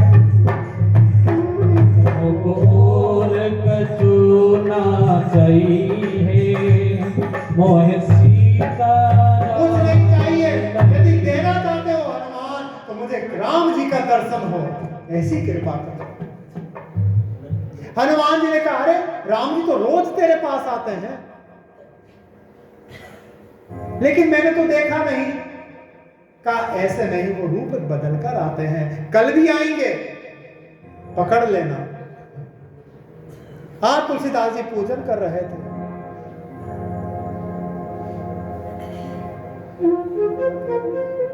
तभी क्या हुआ? घोड़े पे बैठ के दो राजकुमार आए। तुलसीदास जी को कहा, बाबा बहुत प्यास लगा है, थोड़ा पानी पिला दो। तुलसीदास जी ने 2 गिलास भर के पानी को पिला दिया। राजकुमारों ने कहा बाबा जाएं। तुलसीदास जी ने कहा जाओ बेटा। घोड़े पे बैठ के दोनों राजकुमार चले। आज हनुमान जी सामने आ गए। अरे तुलसीदास, तूने राम जी को क्यों नहीं पकड़ा? कहां है राम जी? का वो जो घोड़े पे 2 राजकुमार आए थे, राम लक्ष्मण भैया ही तो आए थे, तू पकड़ लेता ना उनको। का मैं तो पहचाना ही नहीं गुरुदेव। बेटा कल फिर आएंगे, पर कल नहीं पहचाना तो फिर दोबारा नहीं आएंगे। आज तुलसीदास जी सेवा पूजा के लिए चंदन को खींच रहे हैं। ठाकुर जी की सेवा करना।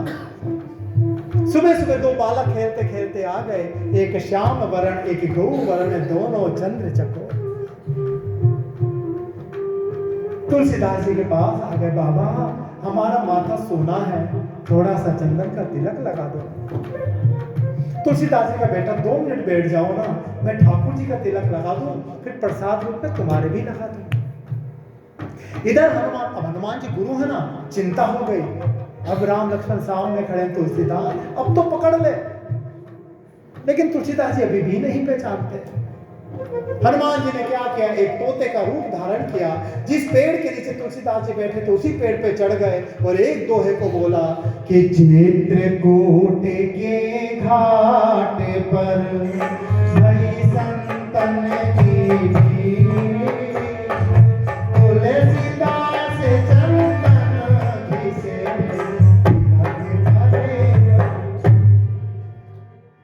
जैसे ही तुलसीदास जी के कान में आवाज गई कि मैं जिनके तिलक लगा रहा हूं ये कोई साधारण बालक नहीं, ये मेरे आराध्य राम है, सब कुछ छोड़ दिया, राम लक्ष्मण के चरणों को पकड़ दिया। बालक कहने लगा, बाबा क्या कर रहा है? अरे मेरे पैरन को छोड़ दे। तुलसीदास जी कहने लगे, ना कितना अच्छा करोगे इस दास से, जन्म जन्म तक भटकते भटकते हो गया हूं, आज आए हो प्यारे और फिर जाने की जल्दी।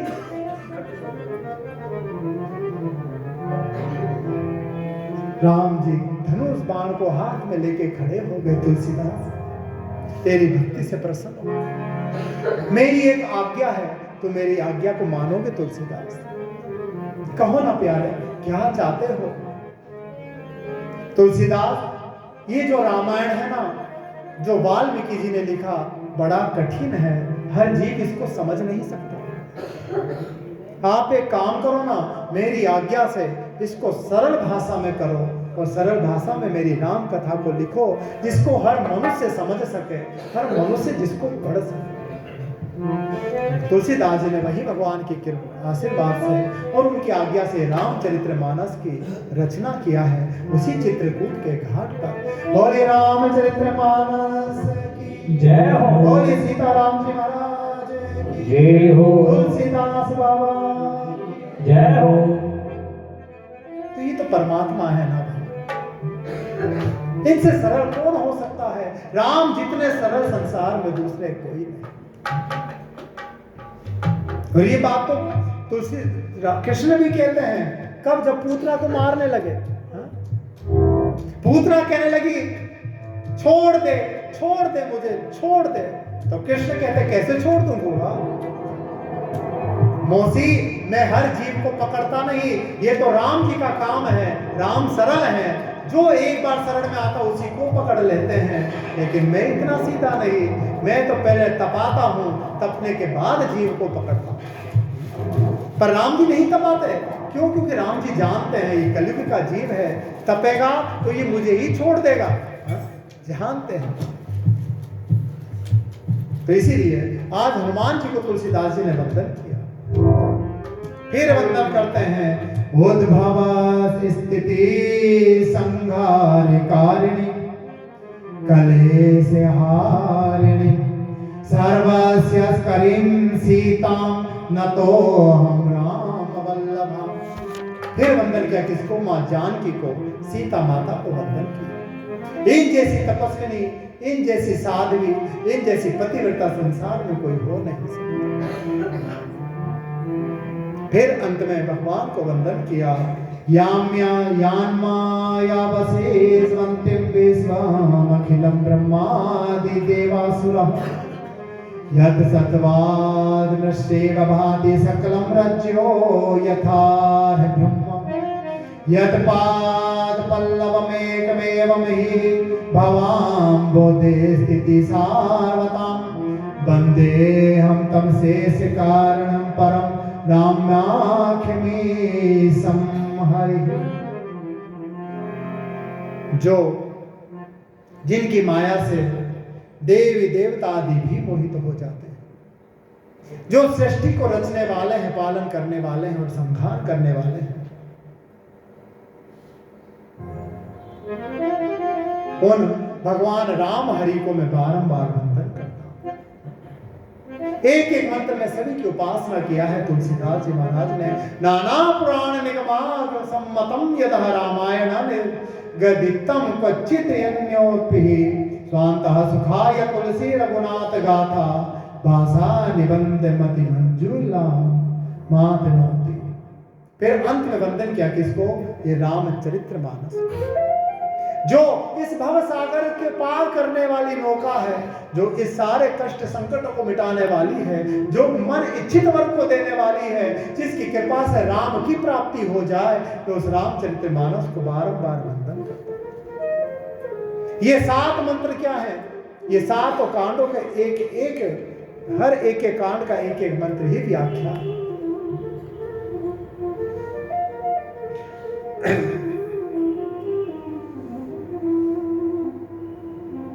अब कथा के प्रारंभ किया है। देखिए, तुलसीदास जी बैठ गए कथा को लिखने के लिए। अब विचार किया कि कथा तो लिखने बैठ गया, पर सबसे पहले वंदनीय जगत में कौन है? तो सबसे प्रथम पूज्य कौन है? गणेश है। तो तुलसीदास जी विचार करने लगे, क्या गणेश जी का वर्णन करूं? तुलसीदास जी ने कहा नहीं, गणेश जी सबसे बड़े नहीं है भाई। क्यों? क्योंकि वो तो सदा भगवान शंकर का ध्यान करते रहते हैं। तो सबसे बड़ी कौन? ये धरती माता, क्योंकि हम सबको धारण करती है, तो ये सबसे बड़ी हुई ना। तुलसीदास जी ने कहा ये भी बड़ी नहीं। क्यों? क्योंकि इसी धरती को 1000 फन वाले शेष नारायण भगवान अपने एक फन के ऊपर धारण करते हैं, ये भी बड़ी नहीं। तो धरती से बड़े कौन हुए? शेष नारायण भगवान। तो क्या शेष नारायण भगवान को वंदन करूं? कहा नहीं। क्यों? क्योंकि ऐसे तो हजारों शेष को भगवान शिव अपने गले में लपेट के रखते हैं। तो शेष भगवान से बड़े कौन हुए? शंकर भगवान। तो क्या शंकर भगवान का वर्णन कर दूं? कहा नहीं, क्योंकि शंकर तो सदा राम का ध्यान करते हैं। तो शिव से बड़े कौन? कहा राम। तो कहा क्या राम जी का वर्णन कर दूं? कहा राम जी का भी नहीं करूंगा, क्योंकि राम भी अधीन है। किसके अधीन? कहा संत गुरु के अधीन है, इसलिए जगत में गुरु से बड़ा कोई नहीं। इसलिए सबसे पहले वंदन किया किसको? कहा गुरु को वंदन किया। वंदहु गुरु पद पदम परागा, वंदहु गुरु पद पदम परागा, वंदहु गुरु पद पदम परागा, वंदहु गुरु पद परम परागा, सुरुचि सुबास रस अनुरागा, सुरसि सुवासि सरसि अनुरागा, मम्मी मुरी मैं चूरण जारो, अमी है मुरी मैं चूरन चारू, अम्मी मुरी मैं चूरण जारो, अमी है मुरी मैं चूरन चारू, समन सकल भव रुज परिवारो, समन सकल भव रुज परिवारो, वंदहु गुरु पद पदम परागा, वंदहु गुरु पद पदम आज तुलसीदास जी कहते हैं कि प्रथम वंदन करने योग्य कौन है? का वंदहु गुरु पद पदम परागा। मैं उन गुरु के चरणों में बारंबार वंदन करता हूं, जिनके चरण कौन है? का कमल के फूल के पराग जिनके चरण हैं।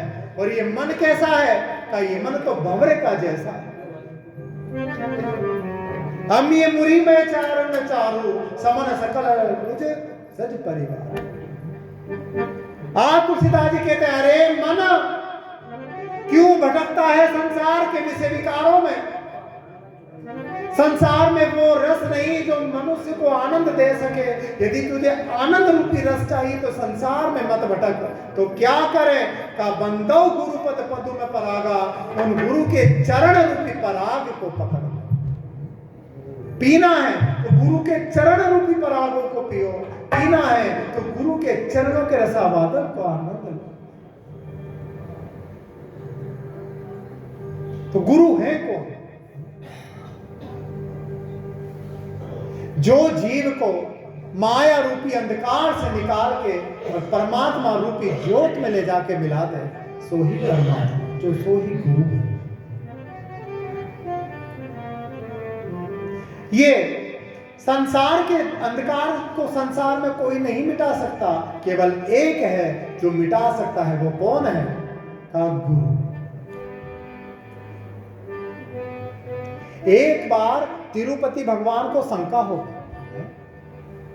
रामानुज भगवान अपने भक्त मंडली के साथ भ्रमण करते हुए चले गए। कहां? तिरुपति।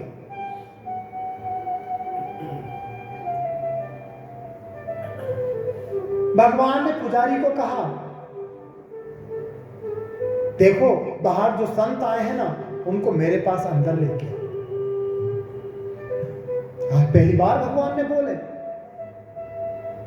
पुजारी गया, रामानुज भगवान को भगवान के सामने खड़ा कर दिया। आज भगवान कहने लगे, रामानुज मेरे मन में एक जिज्ञासा है, मैं आपसे कुछ पूछना चाहता हूं। रामानुज भगवान ने कहा, पर मैं बताना नहीं चाहता। देखो भगवान को मना कर दिया कि मैं नहीं बताना चाहता। क्यों रामानुज? कहा, महाराज आप जिज्ञासु हो, यानी आप भक्त हो, और मैं बताने वाला हूं, मैं गुरु हूं। और वक्ता नीचे खड़ा हो और श्रोता ऊपर सिंहासन पे बैठ के प्रश्न करे, क्या ये शोभा देता? क्या ये मर्यादा है? कहा नहीं, यदि तुम मुझसे कुछ पूछना चाहते हो मेरे चरणों में बैठ के मुझसे पूछो। ये संतों का रूप है। देखो रामानुज भगवान ने पुजारियों को आज्ञा दी, मुझे बाहर निकालो, रंग निवास में लेकर। भगवान को पालकी में लेकर बाहर रंग निवास में लाए, नीचे आसन लगाया और ऊपर रामानुज भगवान का आसन लगाया। भगवान ने कहा, अब तो ठीक है महाराज। रामानुज भगवान ने कहा, अब ठीक है, अब पूछो क्या पूछना। भगवान ने कहा, एक बात बताओ रामानुज, मैं त्रेता में राम बन के आया तो भी मेरे इतने भगत नहीं बने। मैं द्वापर में कृष्ण बनकर आया तो मेरे इतने भगत नहीं बने। लेकिन तुम साधु संत महात्मा ऐसा क्या जादू टोना मारते हो कि ये लोग तुम्हारे भगत बन जाते हैं? आखिर तुम ऐसी क्या कला जानते हो कि मेरे 4-5 भगत बनते हैं पर तेरे हजारों भगत बन जाते हैं? रामानुज भगवान ने कहा, मैं एक ऐसी विद्या को जानता हूं प्रभु। भगवान ने कहा, क्या विद्या? क्या किया रामानुज भगवान ने? अपना दुपट्टा उठाया, रामानुज भगवान को ढक दिया, कान में बोल गए, सीताराम सीताराम। 3 बार बोला। तिरुपति भगवान कहने लगे, अरे ये तुम क्या कर रहे हो? ये तो गुरु मंत्र दे दिया तुमने। ऐसे तो लोग गुरु मंत्र को देते हैं। तो रामानुज भगवान ने कहा, तो महाराज इसका मतलब कि आज से तू मेरा चेला और मैं तेरा। अब तू मेरा चेला बन गया, तो मंत्र दिया ना मैंने तुम्हें। तो आज रामानुज भगवान कहते, मालिक हमारे पास तो यही विद्या है, हम तो मात्र आपका नाम दे सकते हैं और कुछ नहीं। ये प्रभाव हमारा नहीं, ये आपके नाम का प्रभाव है कि ये जीव आपकी शरण में चला है। तो गुरु के पास तो यही विद्या है भाई। गुरु को, जो सच्चा गुरु होगा वो कभी ये नहीं कहेगा कि तू मेरी पूजा करो, तुम मेरा नाम जपो। नहीं, गुरु हमेशा कहेंगे, बेटा राधे श्याम जपो, सीता राम भजो। क्योंकि मुक्ति के कारण तो मात्र परमात्मा है, वो राम जी ही मुक्ति के कारण है। तो आज यही कहते हैं तुलसीदास जी महाराज, जीवन में ज्ञान केवल गुरु के अलावा, ये मोह गुरु के अलावा कोई नहीं मिटा सकता। अभी तो हमको संसार कितना अच्छा लगता है। आप सबके गुरु बने हुए हैं, है ना? सबके गुरु हैं। कितने लोग हैं जो साल में 1-2 बार गुरु से मिलते हैं? कितने लोग हैं गुरु से जो मिलते हैं? सभी मिलते हैं, है?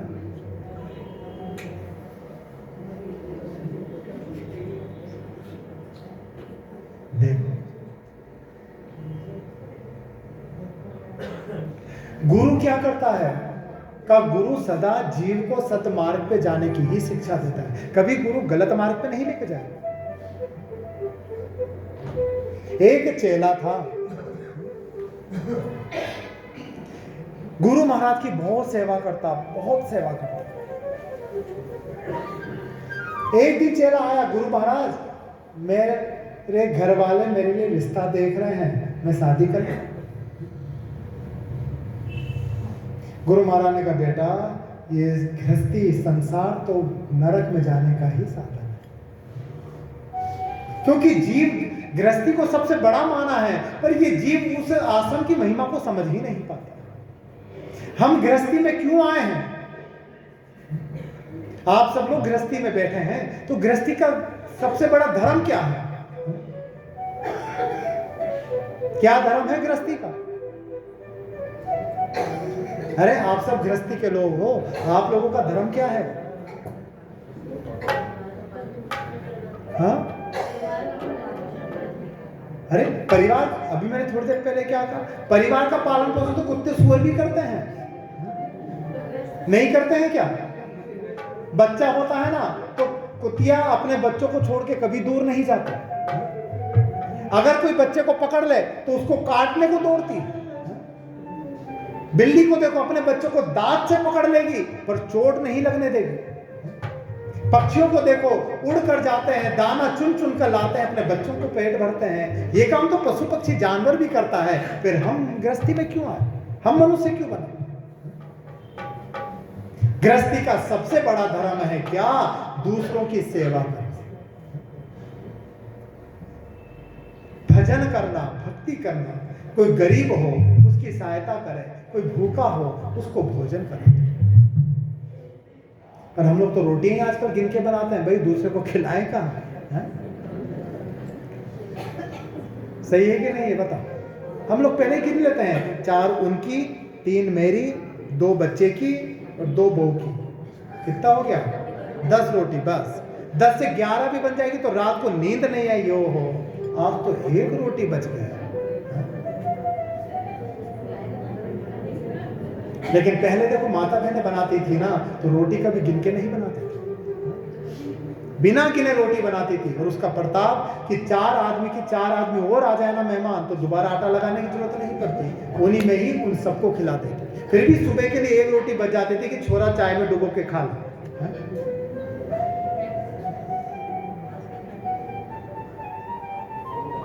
आजकल इसलिए नहीं खाते ना भाई कि आजकल हम लोगों ने परवरिश ही ऐसी कर दी। आजकल बनाने वाली दूसरी आ रही है, मांजने वाली दूसरी आ रही है, झाड़ू पोछा वाली दूसरी आ रही है। बच्चे को क्या है, बिगड़े तो बिगड़े, हमारा क्या जाना, आ रही है ना करने वाले। देखो तो छोरा बड़ा खुश हुआ, महाराज शादी होगा। गुरु महाराज ने कहा, अभी भी कह रहा हूं संभल जा, बहुत कठिन मार्ग है गृहस्थी का, ये बहुत कठिन संसार है। छोरा विचार कर लेगा, गुरुजी का शादी नहीं हुआ ना, इसलिए मेरा भी नहीं होने देना चाहिए, इसलिए रोड़ा अटका रहा है।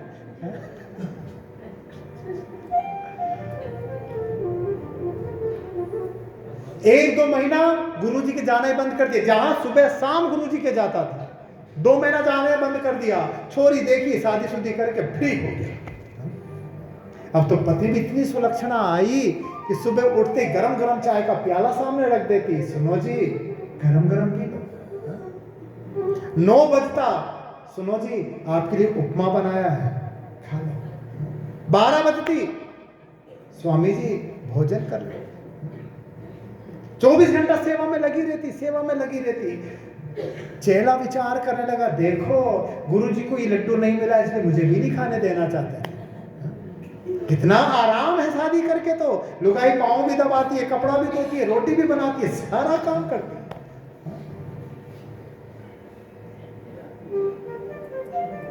आज चला गया गुरु महाराज के पास आश्रम में।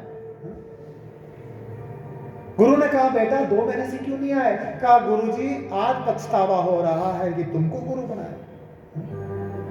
तुम मुझे इस सुख से वंचित करना चाहते थे, इतना सुख आज मुझे मिल रहा है, तुम्हारे चक्कर में सुख मेरे हाथ से निकल जाता। हुआ क्या? कहा मैंने शादी कर लिया और लुगाई भी ऐसी चकाचक आई टमाटर जैसी, और सेवा भी इतनी करती है कि पूछो मत। गुरु महाराज ने कहा बेटा क्या कर सकती है तेरे लिए? कहा अरे अब तो लुगाई नहीं, लुगाई आने के बाद तो मेरे माँ बाप भी मेरे पीछे पीछे लट्टू की तरह घूमते हैं, और इतना प्रेम करते हैं, इतना प्रेम करते हैं ये तीनों मुझसे कि मैं नहीं 2 दिन घर जाऊं तो मर जाए मेरी याद। तो गुरु महाराज ने कहा एक काम कर, जाके परीक्षा दे। योग सिखा दिया, देख सुबह उठना नहीं और योग के द्वारा अपने प्राणों को स्थिर कर दे। तू ऐसा लगेगा कि जैसे मर गया है, और कब तक नहीं उठना? जब तक मैं नहीं आ जाऊं। अब तो प्रातःकाल हुई, पत्नी 5 बजे उठ गई, नहाई धोई, चाय का कप लेके आई, पति को उठाने लगे। तभी पति को याद आया उठना नहीं है, आज गुरुजी ने जो बताया है वो ही करना है। योग किया, प्राणों को स्थिर कर दिया। पत्नी बार बार कहती है ए जी चाय पियो ना जी, सुनो जी उठो ना जी। अब उठ नहीं सकते, गुरुजी ने मना किया। पत्नी आई, थोड़ा हाथ लगाया, हाथ नीचे गिर, शरीर ठंडा पड़ा है। अब तो पत्नी रोने लगी, हा विधाता ये क्या कर दिया, हा परमात्मा ये क्या कर दिया, मुझे अनाथ कर दिया, अनाथ। उतने में माँ बाप दौड़े दौड़े आ गए, क्या हुआ, क्यों रो रही है? देखो ना, पता नहीं आज विधाता ने क्या खेल रचा मेरे साथ, मेरे पति मेरे हाथों से चले गए, तुम्हारा बेटा मर गया, मेरे पति मर गए। हे विधाता ऐसा क्यों किया, इनकी जगह मैं मर जाती, ये दूसरा विवाह करके अपने परिवार को आगे बढ़ा देते, इनकी जगह मुझे मौत आ जाती। सास ससुर कहने लगे बेटी तू क्यों मरती, अरे तुम दोनों गृहस्थी अच्छा चला लेते, इसकी जगह तो मालिक हम दोनों में से किसी को मार देता और हमारा बेटा बहू तो सुखी सुखी रहता। अब तो ब्रेकफास्ट का टाइम भी निकल गया, डिनर लंच का टाइम भी निकल गया, रोते रोते पूरा गांव इकट्ठा हो गया। गांव वाले देख लगे इनको रोने तो अपन तो अर्थी वर्ती बना के तैयार रखो। बाहर अर्थी बनाने लगे, उतने में ही गुरु महाराज दोपहर का 2 बजा, सुबह का मरा हुआ है 2 बज गए।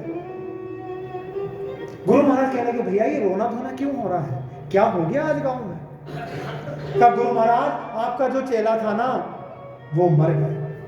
अरे अभी 2 महीने पहले तो शादी हुआ था। कहा विधाता ने इतना ही सुख लिखा था।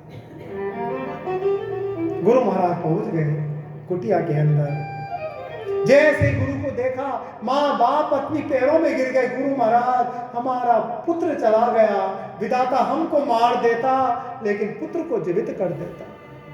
पत्नी कहने लगी आप क्यों मरते हो माँ, आप क्यों मरते हो पिताजी, मैं मर जाती, ये तो दूसरा विवाह करके भी संसार को आगे बढ़ा देते।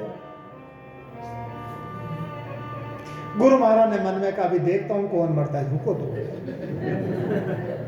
थोड़ा रोना धोना हो गया।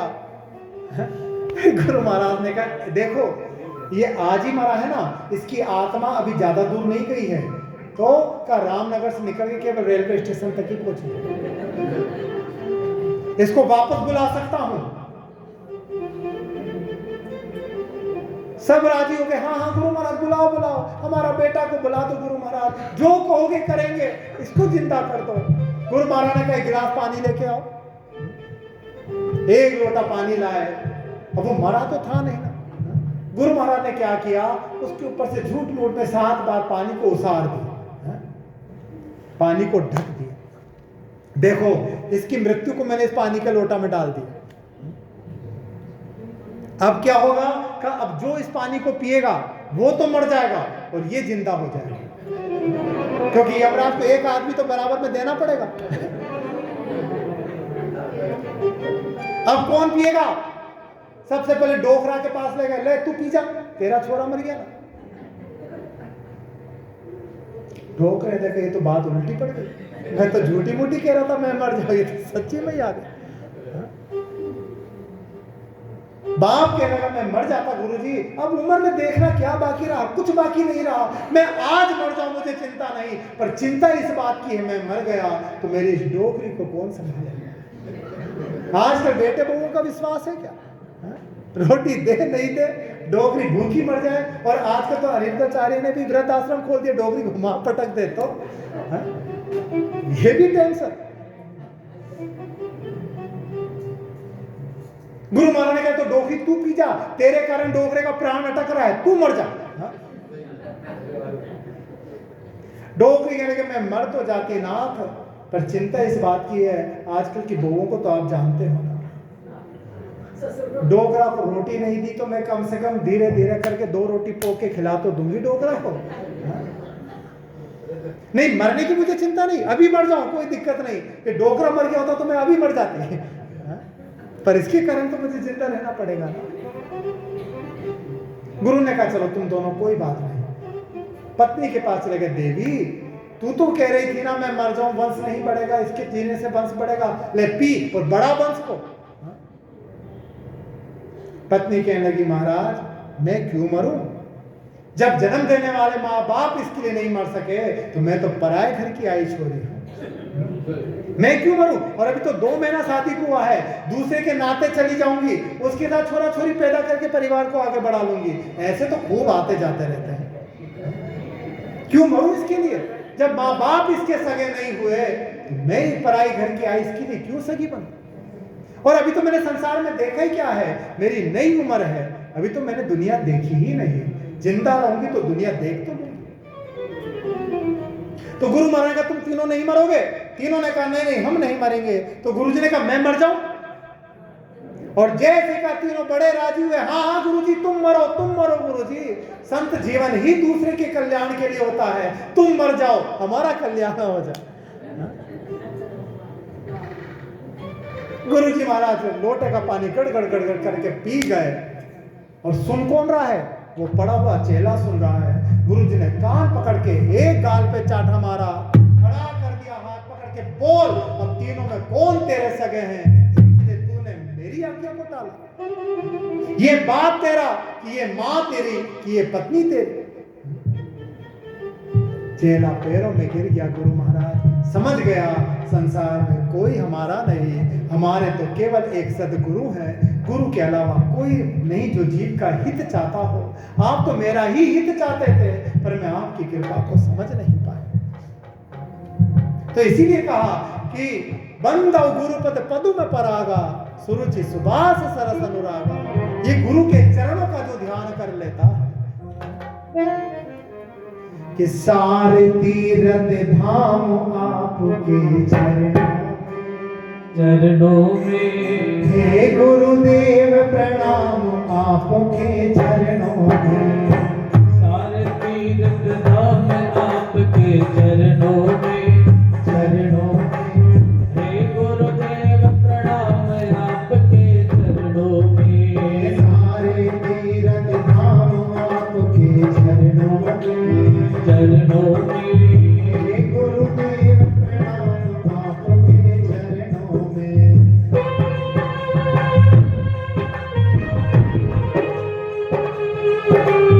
बोले सद्गुरुदेव भगवान की।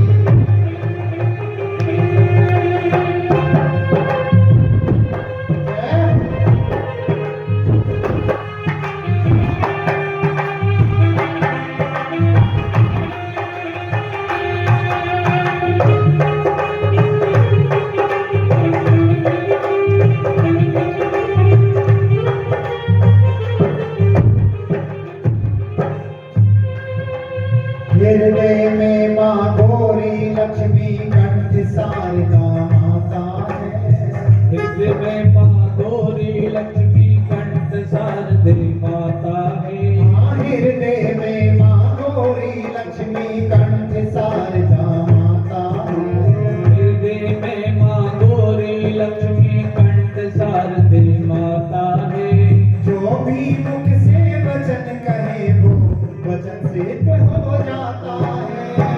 जो भी मुख से वचन कहे वो वचन सिद्ध हो जाता है। हे गुरु ब्रह्मा हे गुरु विष्णु, हे गुरु ब्रह्मा हे गुरु विष्णु, हे गुरु ब्रह्मा हे गुरु विष्णु, हे हे शंकर भगवान आपके चरणों में, हे गुरुदेव प्रणाम आपके चरणों में। सारे तीर्थ धाम आपके चरणों में। हे गुरुदेव प्रणाम आपके चरणों में।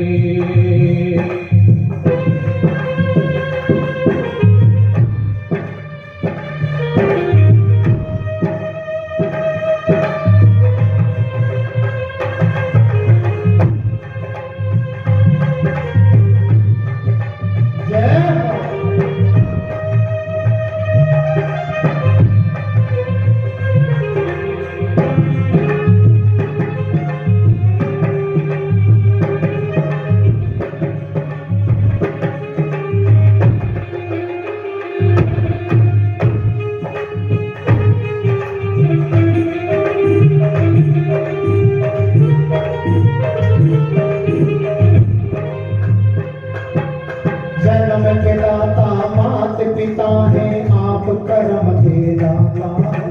जन्म के दाता मात पिता है आप कर्म के दाता है। माँ पिता और गुरु इन तीनों में बड़ा कौन है? माता पिता। तो माता पिता और गुरु में अंतर क्या है? देखो दोनों में एक अंतर बताया। माँ बाप कौन है? का जन्म के दाता मात पिता है आप कर्म के दाता। जन्म के दाता मात पिता है आप कर्म माँ के बाप दाता केवल है। संसार की ही विद्या को सिखा सकते हैं, लेकिन माँ बाप भाव से पार नहीं लगा सकते। संसार में कैसे जीना है, व्यवहार कैसा करना है, गृहस्थी का नियम क्या है, संसार का नियम क्या है, ये माँ बाप सिखाएंगे। लेकिन भाव से पार कैसे होगे, ये माँ बाप नहीं सिखाएंगे। हरि जन्म के दाता, जन्म के दाता मात पिता है आप कर्म के दाता। जन्म के दाता मात पिता है आप कर्म के दाता है। और आप मिलाते हो ईश्वर से आप ही भाग्य विधाता हो। आप मिलाते हैं ईश्वर से आप ही भाग्य विधाता ये केवल गुरु ही कर सकता है, गुरु के अलावा दूसरे को ये पावर नहीं। क्या कि आप मिलाते हो ईश्वर से आप ही भाग्य विधाता। आप मिलाते हैं ईश्वर से आप ही भाग्य विधाता है। अरे दुखिया मन को सुखिया तन को, दुखिया मन को सुखिया तन को मिलता है आराम आपके चरणों में।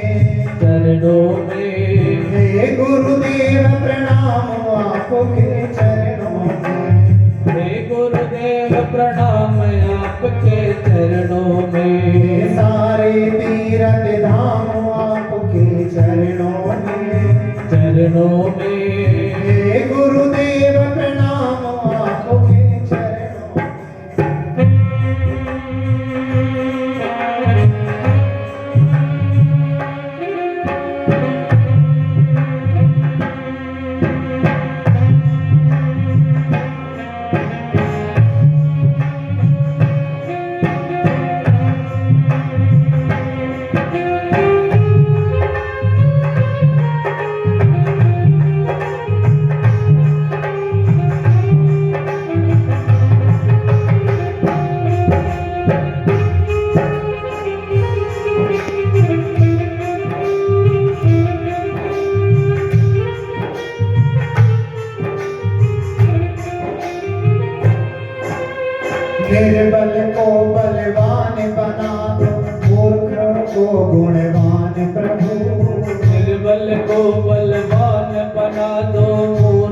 को गुणवान प्रभु निर्बल को बलवान बना दो, मूर्ख को गुणवान प्रभु। निर्बल को बलवान बना दो, मूर्ख को गुणवान प्रभु। देव कमल और बंसी को भी ध्यान का दो वरदान प्रभु। देव कमल और बंसी को भी ज्ञान का दो वरदान प्रभु। हे महादानी हे महाज्ञानी, हे महादानी हे महाज्ञानी, हे महादानी हे महाज्ञानी, रहूं मैं सुबह हो शाम आपके चरणों में। चरणों में हे गुरुदेव प्रणाम आपके चरणों में। सारे तीर्थ धाम आपके चरणों में। चरणों में हे गुरुदेव प्रणाम आपके चरणों में। गुरुदेव प्रणाम आपके चरणों में। सारे तीर्थ धाम आपके चरणों में। हे गुरुदेव प्रणाम आपके चरणों में।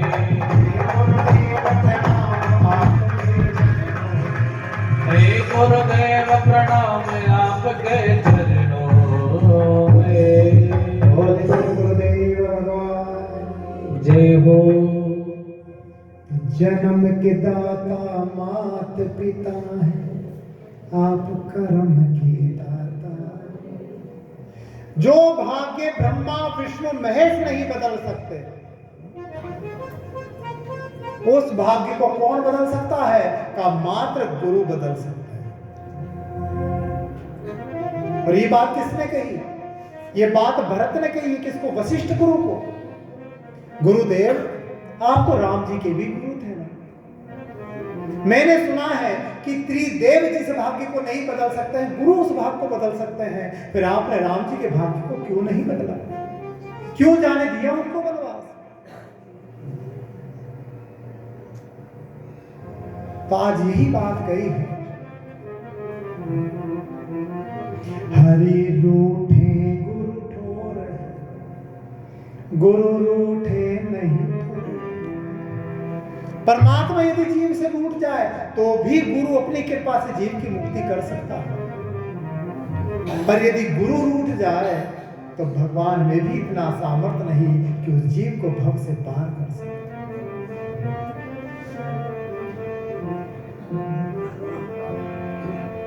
इसीलिए कहते हैं श्री गुरु पद नाथ मणिगण ज्योति।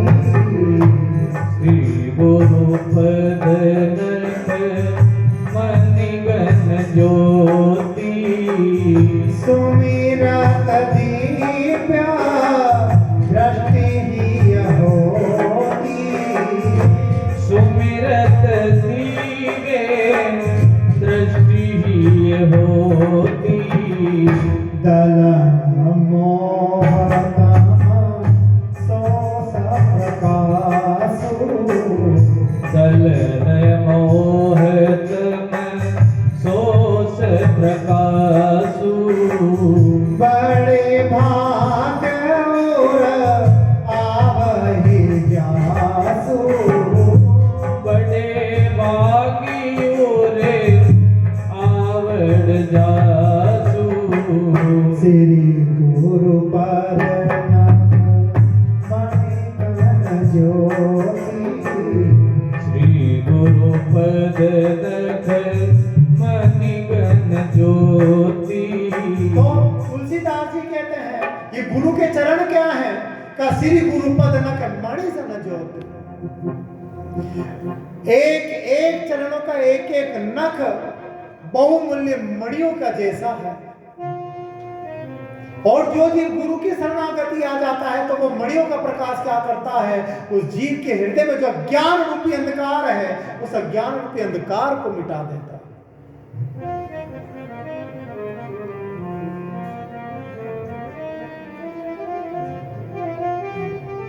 ये प्रकाश जिसके हृदय में आ जाता है, उस जीव के भाग्य की सराहना तो ये शास्त्र वेद भी नहीं कर सकते।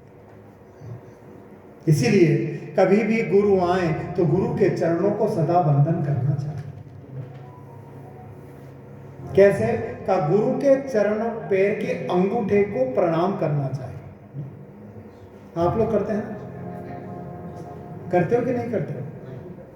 हाँ, देखो, पर आजकल तो प्रणाम का सिस्टम ही अलग हो गया। आज तो दूर से ही कह लेते हैं गुरु जी।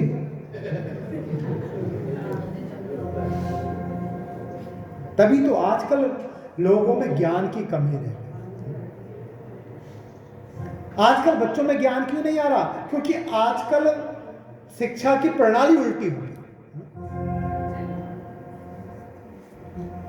कॉलेजों में देखो ना, कॉलेज तो गए होंगे ना आप लोग, मतलब पढ़े लिखे तो सब हो। तो कॉलेज में देखा ना, बैठते हैं तो कैसा होती है सीट? ऐसे सीढ़ी नुमा सीट बनी होती है ना? हमारे टाइम तो ऐसा होती थी, अब तो पता नहीं, ऐसी थी। तो पीछे वाला स्टूडेंट इतना ऊंचा, जैसे पिक्चर हॉल में होता है ना, और गुरुजी नीचे खड़े खड़े पढ़ाते रहते थे। विचार करो कि जब गुरु नीचे हो और शिष्य ऊपर हो तो ज्ञान आएगा कहां से? ज्ञान का लेवल भी तो बराबर होना चाहिए। नियम पहले गुरुकुल का नियम होता था। देखो, ऐसे दरी पट्टी बिछाई जाती थी, विद्यार्थी बैठते थे, गुरु कुर्सी पे बैठ के पढ़ाया, ऐसे ही पढ़ाते थे ना पहले। तो पहले के ज्ञान और आज के ज्ञान में देख लो, आज तो अगर थोड़ा 3-4 जोड़ बाकी दे दो ना तो बच्चों को कैलकुलेटर निकालना पड़ जाता है, और पहले के लोग तो उंगलियों पे बता देते थे, ये हुआ, ये हुआ, ये हुआ। तो ज्ञान क्यों आया? क्योंकि शिक्षा की प्रणाली को, गुरु की शरणागति जाने के नियम को जानते थे। ज्ञान कहां मिलेगा? चरणों में ही मिलेगा। यही बात तो रावण ने लक्ष्मण को कही। लक्ष्मण 3 बार सिर पे जाके खड़ा हुआ, रावण ने कुछ नहीं बोला। राम जी ने कहा चरणों में चलो मेरे साथ, चरणों में खड़ा हुआ। लक्ष्मण ने कहा अब ज्ञान दो। रावण ने कहा लक्ष्मण, पहला ज्ञान यही है कि अगर ज्ञान लेना हो तो गुरु के माथे पे नहीं, गुरु के चरणों में आके ही ज्ञान लेना चाहिए। तो ज्ञान लेने तो आया, पर मेरे माथे पे आके खड़ा हो गया तो मैं ज्ञान क्यों देता? शिष्यों का नियम होता है कि यदि गुरु से कुछ चाहिए तो हाथ जोड़ के शरणागति में जाके ही कुछ अभिलाषा करनी चाहिए।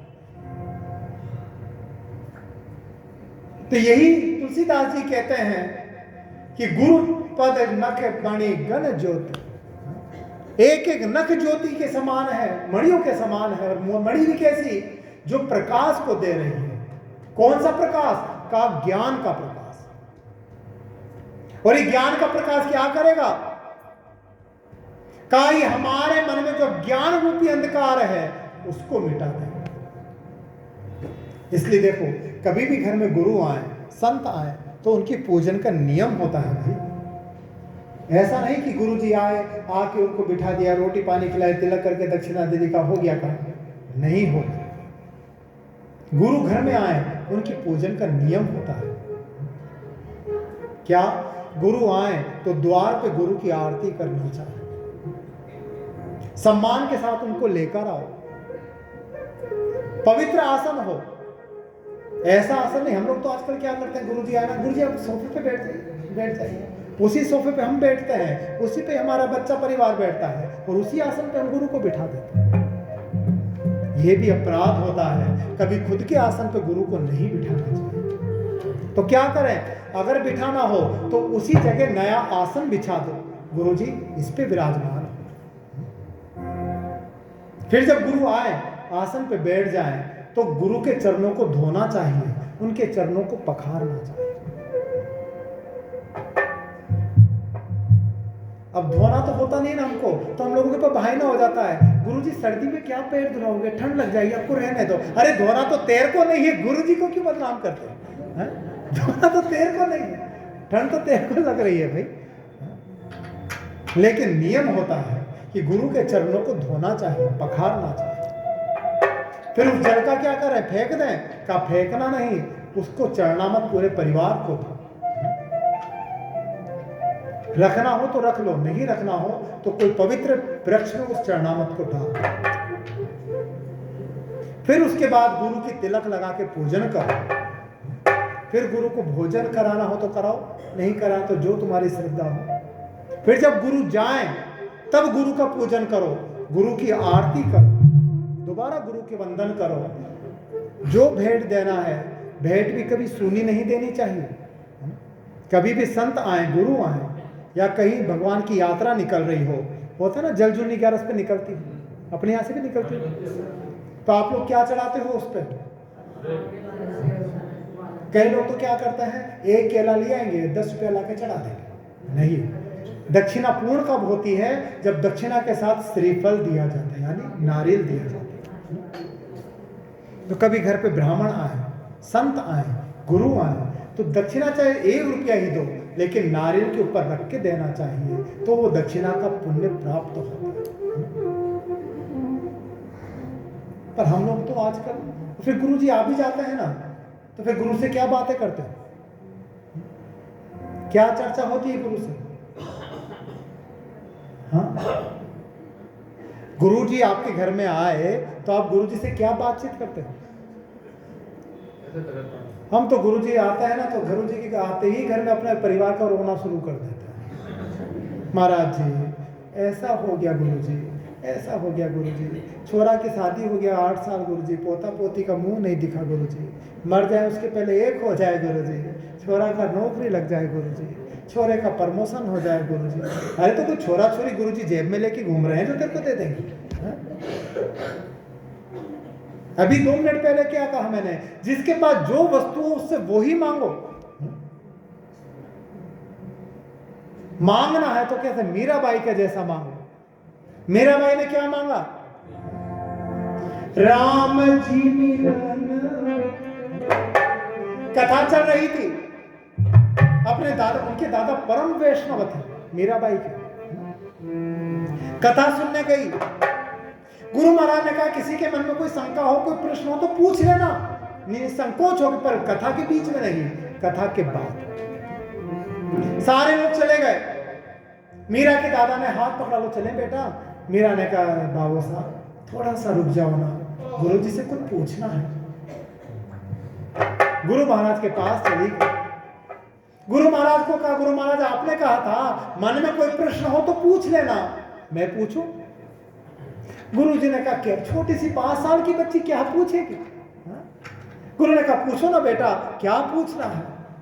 और जीवन में पहला प्रश्न गुरु से किया मीराबाई ने, बड़ा सुंदर प्रश्न है, देखो।